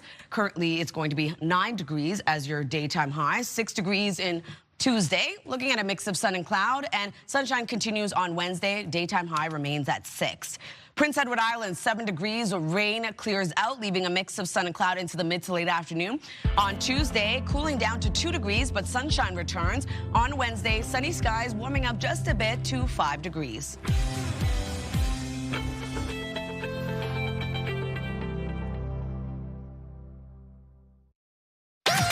The #1 morning show in Halifax. Turk, Megan, and Amateur Alex. And home to the biggest artists. Halifax's #1 hit music station. 101.3 Virgin Radio. It's Monday, April 20th. Today on Your Morning Atlantic, Ottawa's federal tax break on fuel is now in effect, and that's resulted in a price drop for both diesel and gas. We'll have the numbers just ahead in your top news headlines. And chefs for UNICEF will meet a local chef who's participating in the delicious event for the first time. Is it too early for pizza? Never. Those stories and more are just ahead on the Monday edition of Your Morning Atlantic.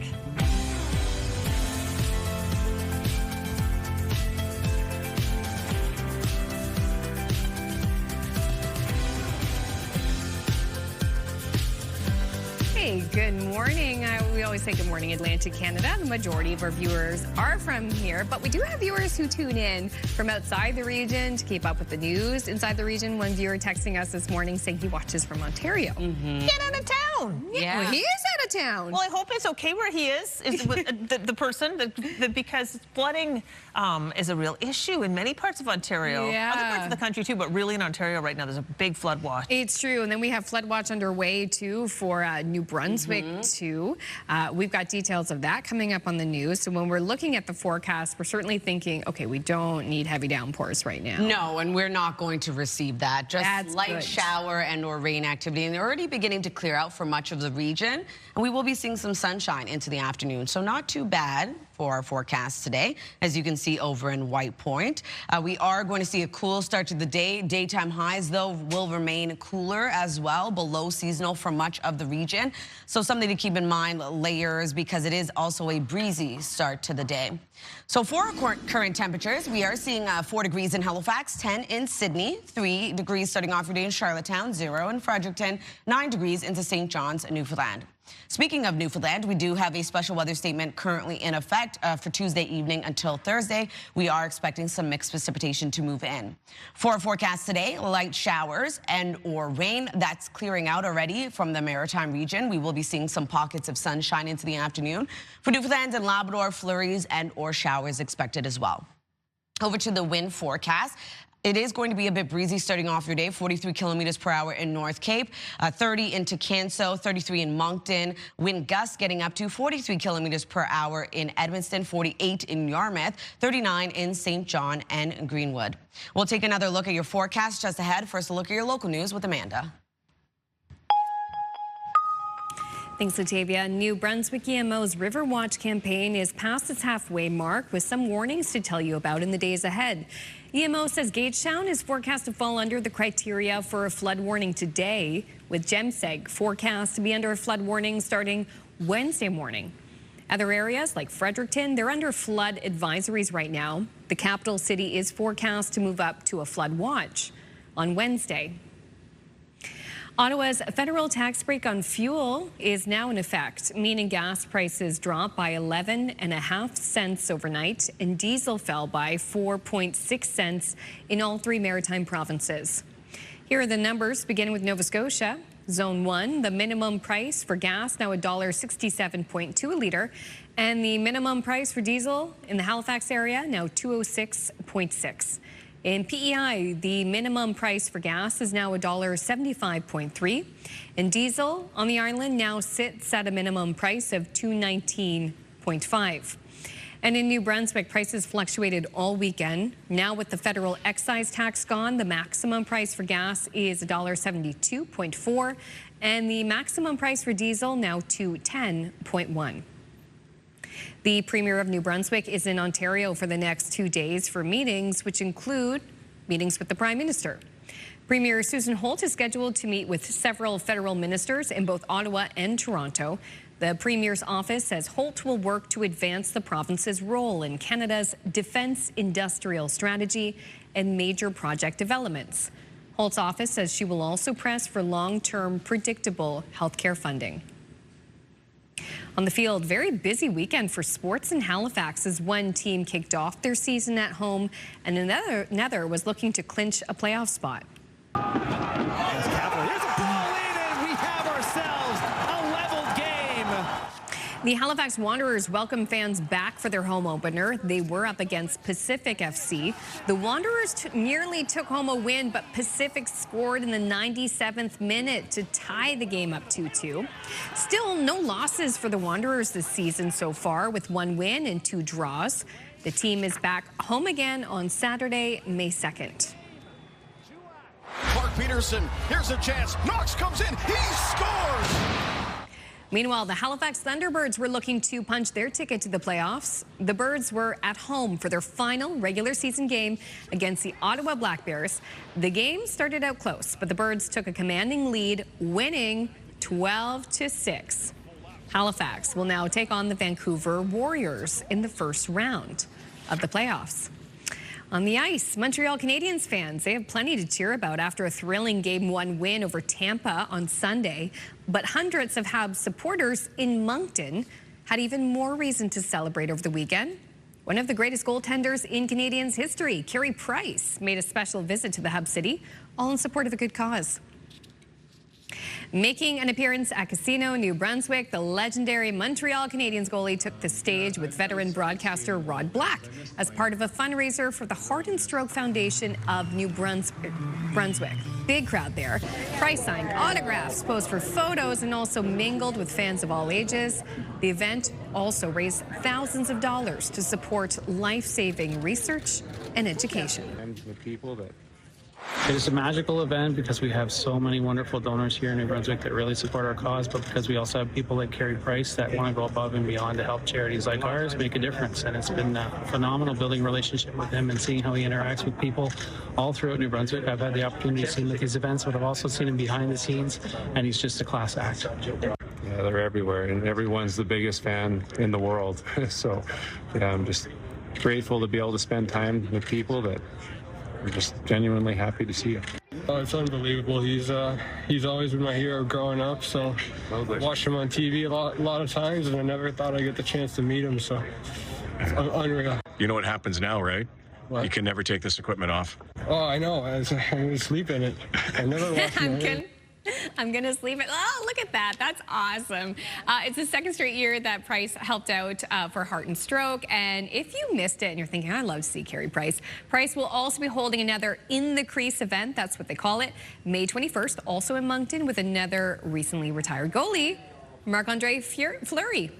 Sweet. So cool. And wonderful. Yeah, look at all, like, you love to see the fans of all ages. Yes. Oh, giving back. Love it. Giving back. Love to see that. All right. Here's a reminder. We got a brand new contest, and here's your chance to win. CTV Your Morning. We Could Pay Your Bills contest is your chance to win a massive $20,000. Let's just think about what you could do with an extra 20 grand. Well, to enter our contest, head to the contest page at ctvatlantic.ca or scan the QR code that's going to be on your screen in just a sec. For your chance to win, you have to just enter the code word, which is today, cash. It's perfect, easy, C-A-S-H, 4 letters. Your chance to win, 1 chance to win per day. Use that QR code. And yeah, good luck to you. Tomorrow will be another day, another chance to win, and another code word. Incredible.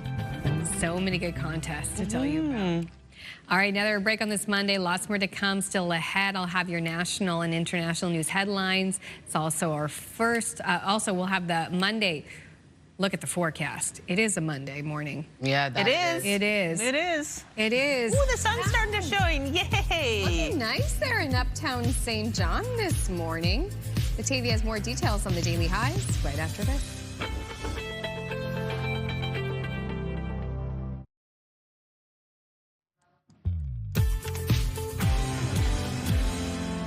Good morning, Atlantic Canada. The time now is 8:10. We're taking a live look at Halifax.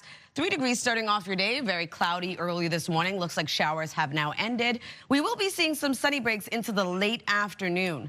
So as of right now, it is cooler right across the region. Temperatures will rise, but still remaining below seasonal for much of our daytime highs.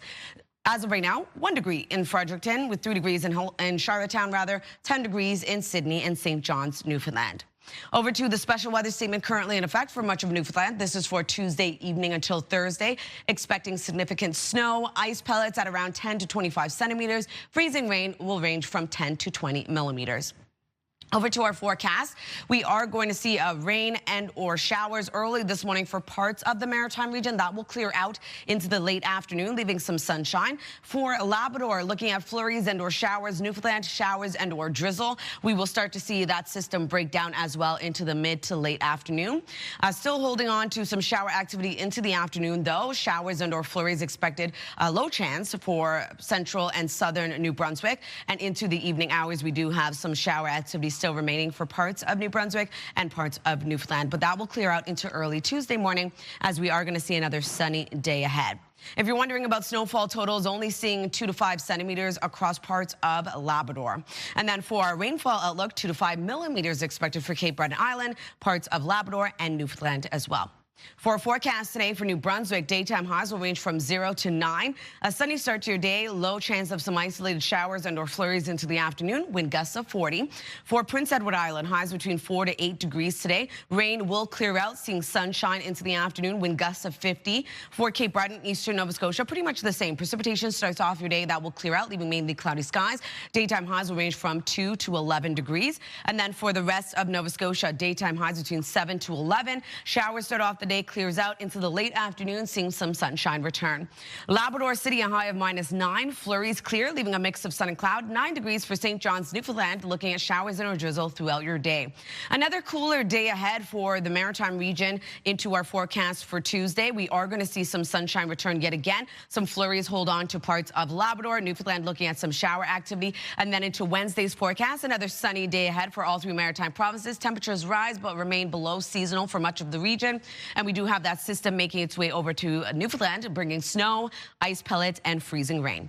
That's a look at your weather forecast. Going to throw things over to Amanda. Thanks, Satavia. Prime Minister Mark Carney spoke to Canadians in a new format he says will become a regular occurrence. In the 10-minute pre-recorded address, Carney called on Canadians to become less dependent on the U.S. for our economic security.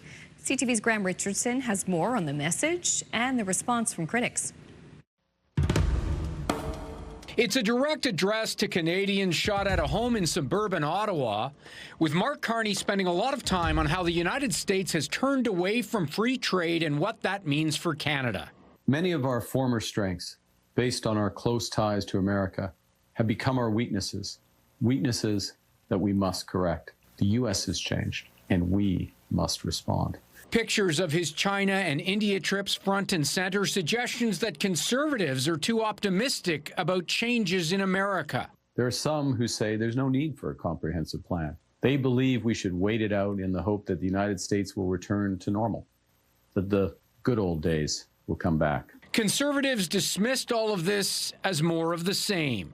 A family filling up a grocery cart in Saskatoon doesn't need Mark Carney's economic philosophy. They need the bill at the checkout to stop going up. Carney talks about history here, too, and how Canadians have beaten back American aggression before.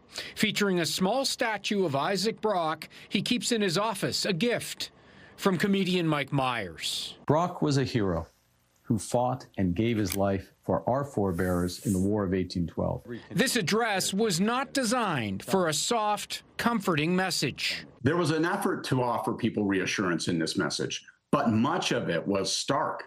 Much of it was meant to drive home how severe the challenge that we are confronting truly is. This all comes at a sensitive time for Canada-U.S. relations. The Americans have entered formal talks with Mexico on free trade. That hasn't happened for Canada yet.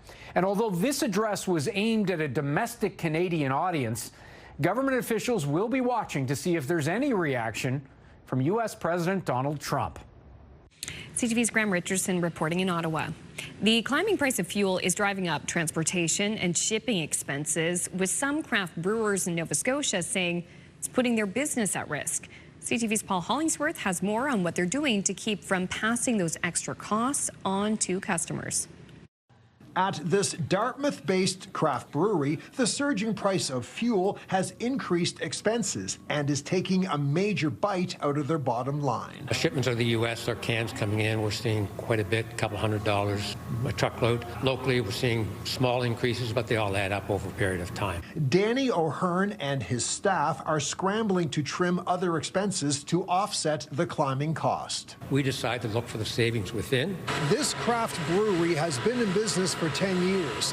The people who own this company say part of their success comes from not letting their prices become too high. O'Hearn prefers to not pass on the rising price of beer. But you can't take advantage of customers. He's not alone. This craft brewery's overall transportation cost has jumped by 30%. We haven't passed any costs on to our customers yet, but if this continues to go on, it's going to be really difficult to not. There is some possible good news. Gas analysts say the federal government suspending the gas tax should bring some relief. Any reduction in taxes, is a good news for consumers.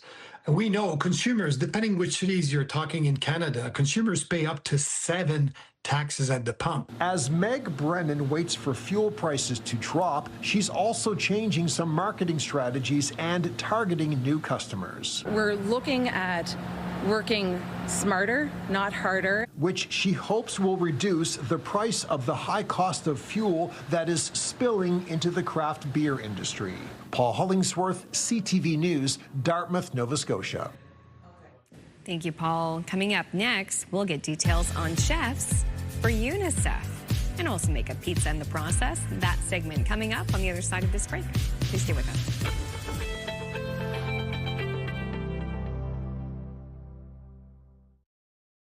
Move Mornings with Aaron and Peter. Weekday mornings on Move 100. The most fun in the morning. And home of the $1,000 minute. Only on Move 100 Halifax.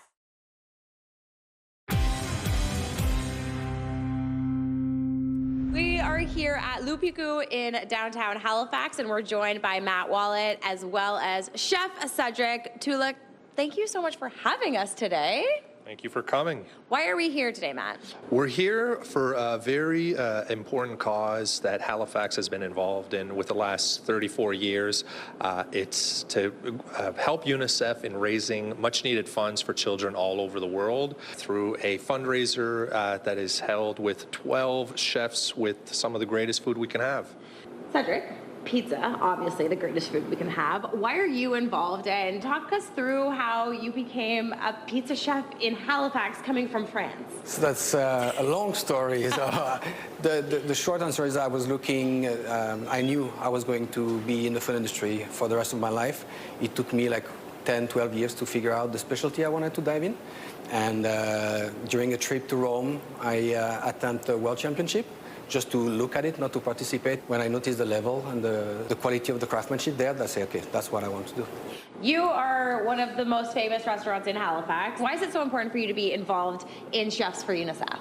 To do Chef for UNICEF right now, I feel really grateful, first of all, thanks to Matthew and all the team from UNICEF, because it's just an extension of what I'm already doing. I don't cook just for myself, I cook for passion. I cook now for my daughters, and when Chef for UNICEF asked me, hey, would you be able to do some pizza for the cause?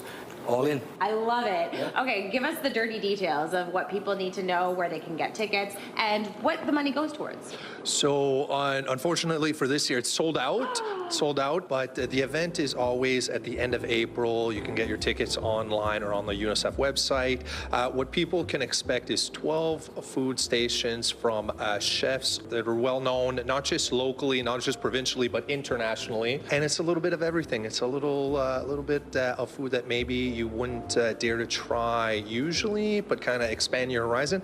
But it's also a good networking event for people to kind of mingle. It's a unique gala in its way that you get to, chit chat with people.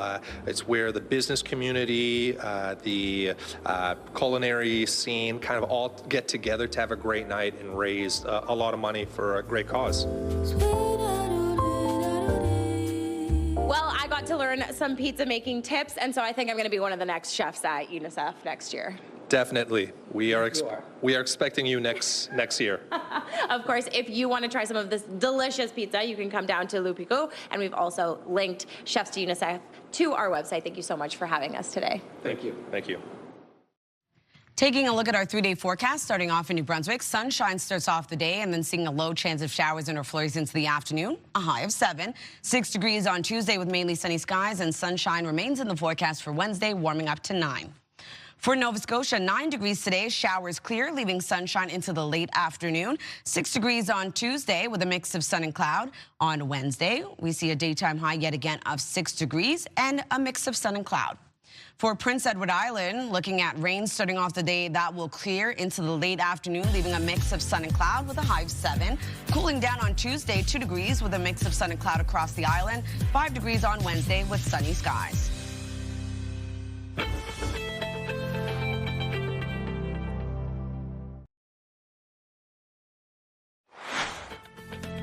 Still ahead this morning, being more intentional with your spending. We'll look at how Canadians are prioritizing their passions when it comes to credit card usage.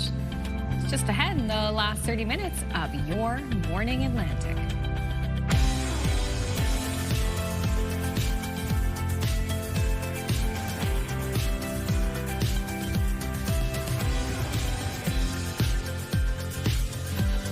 Good morning, Atlantic Canada. The time now is 8:27. Thank you so much for joining us. It's going to be a lovely day today. Time's flying by. It really is. What a morning. Zippity-doo-dah. Yeah, flying by. It's nice that we're like really starting to feel like we're getting into like the thick of the spring season. Have you two changed your tires yet? I have. I did. You have? I did. When'd you do it? Last week. Ooh, and nice. I did 2 weeks ago for me. 2 weeks Really? ago. Oh, good for you. Ahead of the game. It was just, that's when the appointment was available. So I was like, all right, let's Yeah, they say when it's around 7 degrees, it's safe. Consistently, yeah. And that looks like exactly where we are in some cases, like yeah, right around there. basically. Yeah. It's cool to start. We are seeing colder air move through the region this week. Daytime highs will be below seasonal for many areas. Here's a live look at Port de Grave early this morning. Cloudy, a foggy start to your day. Not really seeing any precipitation in your area as of right now, though. We are expecting some active weather across much of the region, but for the most part, will clear out into the afternoon. 1 degree in Fredericton starting off your day, 3 degrees in both Charlottetown and Halifax, 10 into Sydney and St. John's, Newfoundland. We do have a special weather statement in effect for Tuesday evening until Thursday for Newfoundland, expecting snow, ice pellets, and freezing rain. Over to our satellite and radar, we are going to see a cloudy, foggy start to the day, wet start to the day as well, as we see rain and or showers for parts of the Maritime region, showers and or drizzle for Newfoundland, Labrador, looking at some mixed precipitation starting off the day. And then in terms of the wind for the Maritime region, it will be a breezy start to the day, 39 kilometers per hour in North Cape, 30 into Lunenburg, 33 in Yarmouth, wind gusts getting up to 50 kilometers per hour in Bathurst, 46 in Yarmouth, 43 in Edmundston. We'll take another look at your forecast just ahead, but first, one last look at your local news with Amanda. Thank you so much, Latavia. New Brunswick EMO's River Watch campaign is past its halfway mark, with some warnings to tell you about in the days ahead.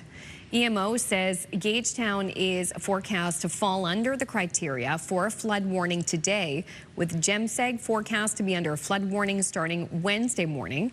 Other areas like Fredericton are under flood advisories right now. The capital city is forecast to move up to a flood watch on Wednesday. Ottawa's federal tax break on fuel takes effect today, meaning gas dropped by 11.5 cents and diesel fell by 4.6 cents in all 3 maritime provinces.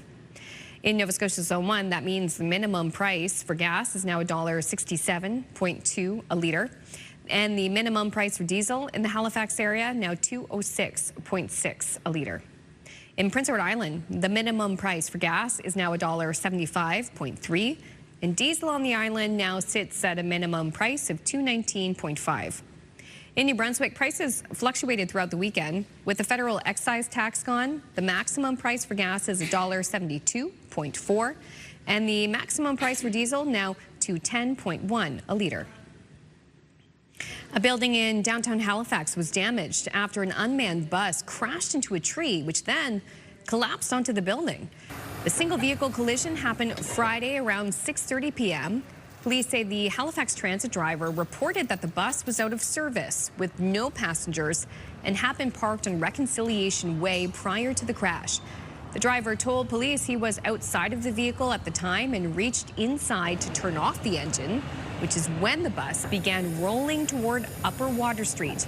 It then crashed into a tree and knocked it into a Purdy's Wharf tower. The driver suffered minor injuries while trying to catch up with the bus. No other injuries were reported. The incident is still under investigation. The Premier of New Brunswick will be in Ottawa today to discuss the economy, defense, and major projects with Prime Minister Mark Carney and some of his cabinet ministers. Susan Holt also plans to press for a federal partnership on healthcare funding, energy infrastructure, and critical mineral development.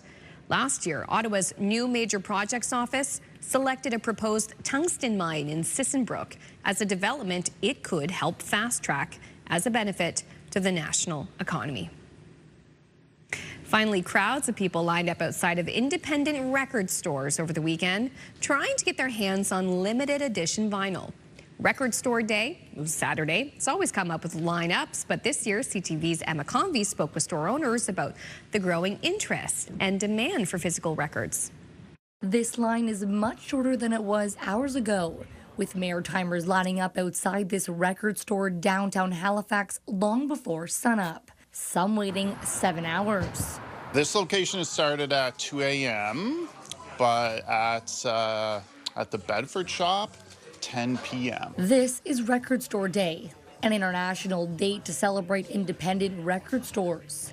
Jimmy Donnelly, the owner of Taz Records, says interest has increased in recent years. I used to have bands in here. I used to bring in donuts, but as it grew and grew and grew, and there was more and more people, I couldn't really do things like that. Vinyl lovers Steve and Lindsay traveled from Moncton, New Brunswick to get their hands on the exclusives. I got Fear Factory, Junkie XL, Collective Soul, MC 900 Foot Jesus, a couple of others. This year, the store ordered almost 300 exclusive titles. Everything from K-pop Demon Hunters, to Bruce Springsteen, Pink Floyd, Cameron. It goes on and on and on. Hundreds of people came through the doors. The first 50 got a free record as a thank you for lining up so early. Lucky we got our hands on the Springsteen, and then we got a couple other records. I got Chapel Roan, Phoebe Bridgers, Tate McRae, and I got Charlie XCX. We got the last two Tate McRae, so we're sorry for people that didn't get it. Donnelly has seen the growing interest for these physical medias firsthand. Young people are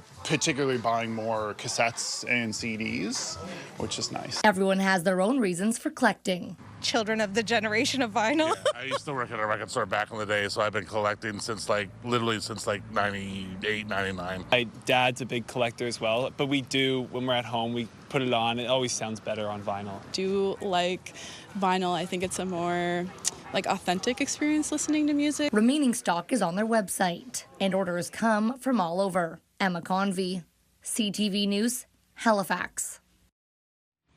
Thank you so much for Emma. Oh my gosh, long lines, like physical, proper lines. People waiting all night. Physical media. Mm-hmm. Wow. It's all back. All yeah. back. Mm-hmm. And classics and new stuff on vinyl. Yeah.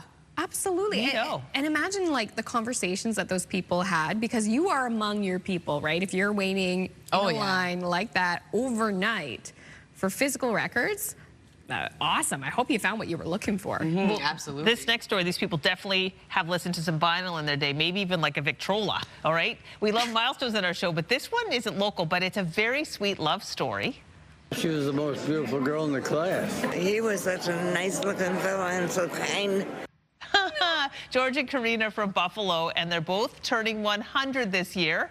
Their birthdays are one day apart, so they celebrated with a joint party. Now, aside from their birthdays, Karina and George are also getting ready to mark another amazing milestone, 80 years together. Aww. Isn't that awesome? They're still in love. They each get their own cake. And they're holding hands. They're just talking about how, they were what lookers they were back in the day. They still are. They still handsome couple. Are. So cute. And her purple suit, impeccable. Mm-hmm. I know. It's the type of thing that warms your heart. Yeah, exactly. All right, now we're going to talk about events taking place in our region with the community calendar. So the Fry Festival is the largest literary event in Moncton. So this will be from April 24th until May 3rd. Enjoy book clubs, roundtables, creative writing workshops, public talks, youth events, and so much more. To learn more and get a full list of events taking place, head over to their website.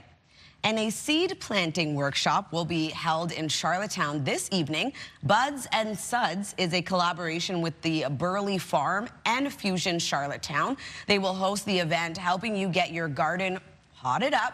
The event starts at 5:30 p.m. For additional information and tickets, head over to their Eventbrite page. And get ready for Spring Fest at the Theatre Arts Guild in Halifax. It will be 2 nights filled with amazing entertainment, skits, musical performances, retro beats, cover bands, and more. The fundraising festival runs from April 24th until the 25th. For additional details, check out their website. And if you do have an upcoming event, send us the details. We'd love to promote it. Your Morning Atlantic at ctv.ca. You can always send us a text, too, 10400. Sometimes we receive some community events for the calendar. Oh, yeah. From that. Love to see that. All right, we are going to take another break here. Coming up, Latavia has more details on the Monday forecast. Also, too, more intentional spending. Can be tempting to use your credit cards for everyday purchases, but a new report finds credit card users feel best when they're prioritizing their spending on their passions. Those details coming up next.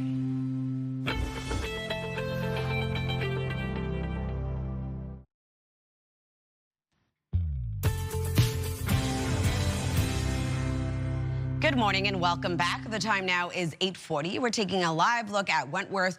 4 degrees starting off your day. We're seeing a bit of sunshine early this morning, and showers are beginning to clear out for much of the region, but it is a cooler start to the day, and we are going to see those daytime highs remain below seasonal for many areas. In terms of our current temperatures, you're going to want to layer up before heading outdoors. Don't forget your raincoat because we are seeing some active weather as well. 1 degree starting off your day in Fredericton, 3 degrees in Charlottetown and in Halifax, with 11 in Sydney. Colder over in Labrador City this morning at -15 and 10 degrees into St. John's, Newfoundland. Speaking of Newfoundland, we do have a special weather statement currently in effect. This is for Tuesday evening until Thursday. We are expecting some significant snow and ice pellets at around 10 to 25 centimeters. Freezing rain will range from 10 to 20 millimeters. Over to our forecast timeline. So we are starting to see rain and showers clear out for much of the Maritime region, still holding on to parts of Cape Breton Island, eastern Nova Scotia. For Labrador, flurries and or showers across much of the province. And then for Newfoundland, looking at showers and or drizzle for much of the province. That will start to clear out into the afternoon, at least for the Maritime region, but we do have a low chance of showers and or flurries returning for the central and southern region of New Brunswick. That will taper off into a chance of showers into overnight tonight. That will clear out into early Tuesday morning. We do still have some flurry activity and or showers for parts of Newfoundland and Labrador, but also we'll see clearing into early Tuesday morning. If you're wondering about snowfall totals, looking at around 2 to 5 centimeters of accumulation for Labrador. And then for our rainfall outlook, seeing 2 to 5 millimeters expected for Cape Breton Island, for parts of Labrador, and 2 to 5 millimeters as well across much of Newfoundland. For our forecast today for New Brunswick, daytime highs will range from 0 to 9 degrees, being the warmest into Moncton. A sunny start to your day, seeing that low chance of isolated showers and or flurries into the afternoon, and wind gusts picking up to 40 kilometers per hour. For Prince Edward Island, highs between 4 to 8 degrees. Rain starts off the day, clears out into the late afternoon, seeing some sunshine return. Wind gusts of 50. For Cape Breton, eastern Nova Scotia, pretty much the same. Precipitation starts off your day, going to be mainly cloudy skies into the afternoon, with daytime highs ranging from 2 to 11 degrees. And for the rest of Nova Scotia, daytime highs between 7 to 11. Showers start off the day, clearing out into the late afternoon, leaving a mix of sun and cloud, wind gusts of 40. Labrador City, looking at a high of -9. We do have flurry activity starting off the day. That will clear out as well. You'll be seeing sunshine into the afternoon. 9 degrees for St. John's, Newfoundland. Showers and or drizzle expected on and off throughout the day. Tuesday's forecast, it will be a sunny day ahead, although cooler yet again for our daytime highs. And for Newfoundland, Labrador, showers and or flurries for parts of the province. On Wednesday, temperatures will rise, still remaining below seasonal for many communities, with sunshine yet again. But we do have snow, freezing rain, and ice pellets moving in across Newfoundland. Snow moving into Labrador, Crystal.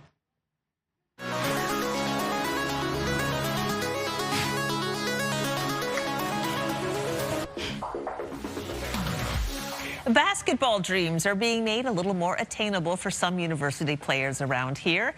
There's now a way for AUS players to gain professional experience while supporting their academic goals. CTV's Brian Foley shows us how it works. Double clutch off the backboard with no angle. DJ Jackson is no stranger to the spotlight.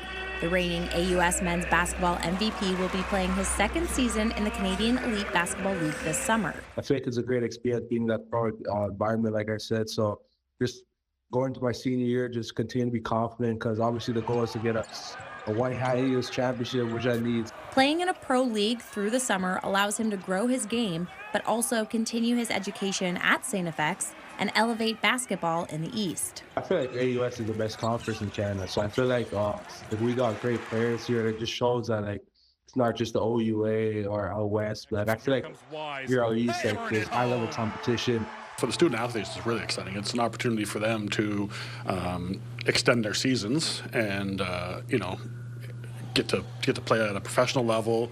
And for the younger players, you have to see it to be it. You have to see it happen. And so when we have hockey players that are from here that made the NHL, then young kids can look up and do that. I think when we see female players and they now can see the PWHL and say we can do that, I think that's the same with basketball players. Something the NBA's Dylan Brooks highlighted too. Really respect Dylan Brooks for making that connection. We know he's from here, but he told the whole world he's from here.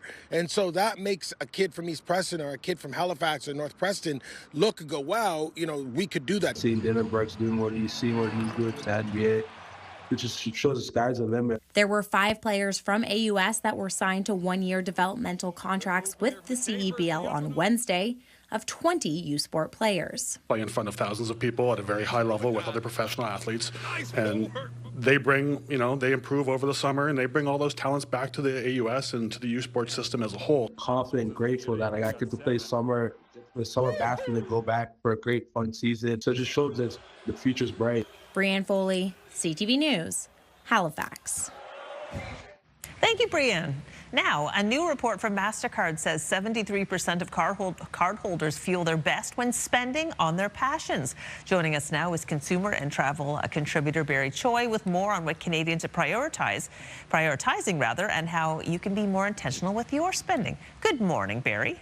Good morning, Krista. Good to be back. Yeah, great to have you here. So how can we be more intentional with our spending? You know what, I think anyone can really, we've all been taught to save and budget, which is a good thing, but here's the reality. A lot of people, they followed through. They've saved their money, they got the funds available, and they want to spend on their passions. I think most people will agree that the most important things to them are spending time with their friends and family, traveling, dining out, checking out shows and music events. These experiences are the new definition of value. So if you want to invest in these experiences, you need to budget accordingly and spend with intention. Okay, so why do you think people are spending more on travel and experiences? You know, I think viewers will certainly understand and relate that making those memories with your family, loved ones, is so important. And if you can use your spending power to do so, why not? Like, I like to give my own personal example. When I was younger, I don't want to say I wasted money, but let's just say I did waste things on, you know, DVDs, collectibles, clothes, eating out. But now these days, I prefer to spend my money on traveling with my family. My daughter's 8 years old. My wife, we love to travel with her. We're creating those memories. So it doesn't matter if you want to travel across the country to see your favorite band, or you want to check out every single dining restaurant in your local neighborhood. Consumer values have changed, and so have our spending patterns. Yeah, I love to travel too. How are companies responding to these shifts in consumer spending? You know what? They are making some changes, but what's interesting is the most interesting innovations aren't coming from where you would expect it from. For example, take the MasterCard collection. It's a global connection of connected benefits, which spans travel, entertainment, and dining. So if you have the World Elite, or the newest and most premium World Legend card, you get some access to some great benefits, including priority reservations at some of the most in-demand restaurants in the world. You know, fast-track security airport access, so you can skip through those lines, and access to more than 1,400 airport lounges worldwide. And if you're into sports and music, you also get early ticket access. So some great benefits you get just by being a card holder. Now, you mentioned the new MasterCard World Legend tier. What sets it apart from other cards out there? That's a great question. So the World Legend card is the newest, highest tier from the suite of MasterCards. So you get all those great benefits I was mentioning, but it's also appealing to higher spenders because you get some exclusive benefits, such as a Soho Friends membership, which gives you 15% off stays, room upgrades, late checkout at Soho House hotels globally. Now, closer to home, you get VIP event access at Cirque du Soleil. If you're at a Maple Leaf sports and entertainment venue, you also get in-arena experiences. And if you want to learn more about the MasterCard benefits and everything it has to offer, not just the Legend card, but all the cards, go to priceless.com/the MasterCard collection. Alrighty.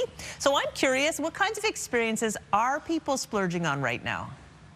You know, I'm going to generalize a little bit. We're talking about a little bit off here, but it really depends on the age of people and their interests. You know, I find a lot of people who are younger, they're kind of focused on dining out, which makes a lot of sense, especially with social media these days. People want to take the best pictures. Once you're a couple or you have kids, you're more interested in travel, mainly because you've got a little bit more budget, you've earned a little bit more money, you've saved a little bit more. So seeing those places worldwide, you're looking for those global connections. And finally, if you're older, this probably makes sense. You're looking for multi-generational travel. I hate to say it, but people are older, they have limited time. They want to spend that time with their family, with their loved ones. They want to see the world. And if they've saved that money, they know they can't take it with them, so they're going to enjoy their time. Gosh, well, all these beautiful images you're showing us right now are making travel look pretty good right now, Barry. Who doesn't love to travel? We both said we do love it, right? We do love it. And yeah, it's true. The memories, they do last forever. Certainly, like the memories that I've formed with my family with travel, we talk about it all the time. Like, gosh, it just makes you want to travel more, actually. You know, it's not just the travel. When you think about it, when my daughter's birthday or friends' birthdays, the kids, you always think about, what should we buy them? Should we buy them a thing? And I'm like, you know, our kids have so many things. Why don't we give them just some cash? I know some cultures don't like that, but you can use that money to create those experiences. Something like I was saying earlier with my wife and I, we prefer to save our money. I don't want to fill out my house with things. I want to create those memories with my daughter, and she talks about them still, and she's only 8. So I'm hoping she remembers those memories. Yeah, for sure. All right, Barry, thank you so much.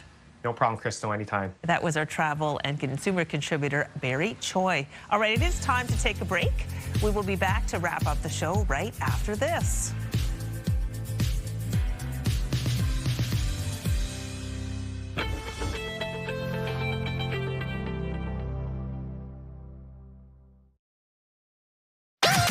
The #1 morning show in Halifax. Turk, Megan, and Amateur Alex. And home to the biggest artists.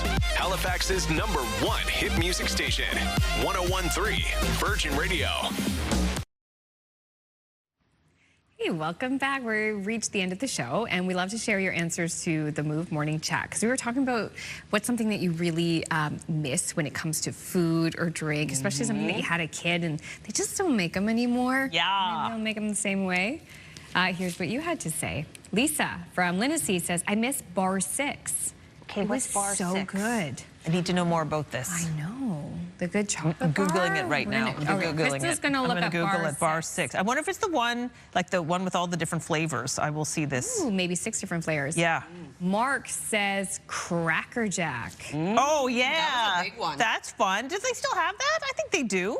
Potentially. I know sometimes, they change the recipes over the years, so perhaps it's not quite as it used to be as when you were kids. But Cora Lee from Advocate Harbor, my favorite childhood snack that I can remember was 7-flavor chocolate bar. I wonder if that's similar to Bar 6 that I used to get at my aunt's general store in Advocate Harbor. It was so good, similar to a caramel bar, but each square was a different flavor. That sounds awesome. Yes. Yeah.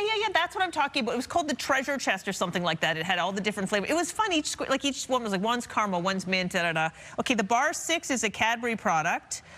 It was a popular chocolate-covered wafer bar with a hazelnut cream filling, launched in the 60s and prominent in the 70s before being discontinued in the 80s. So hello. Wow. Oh, there you go.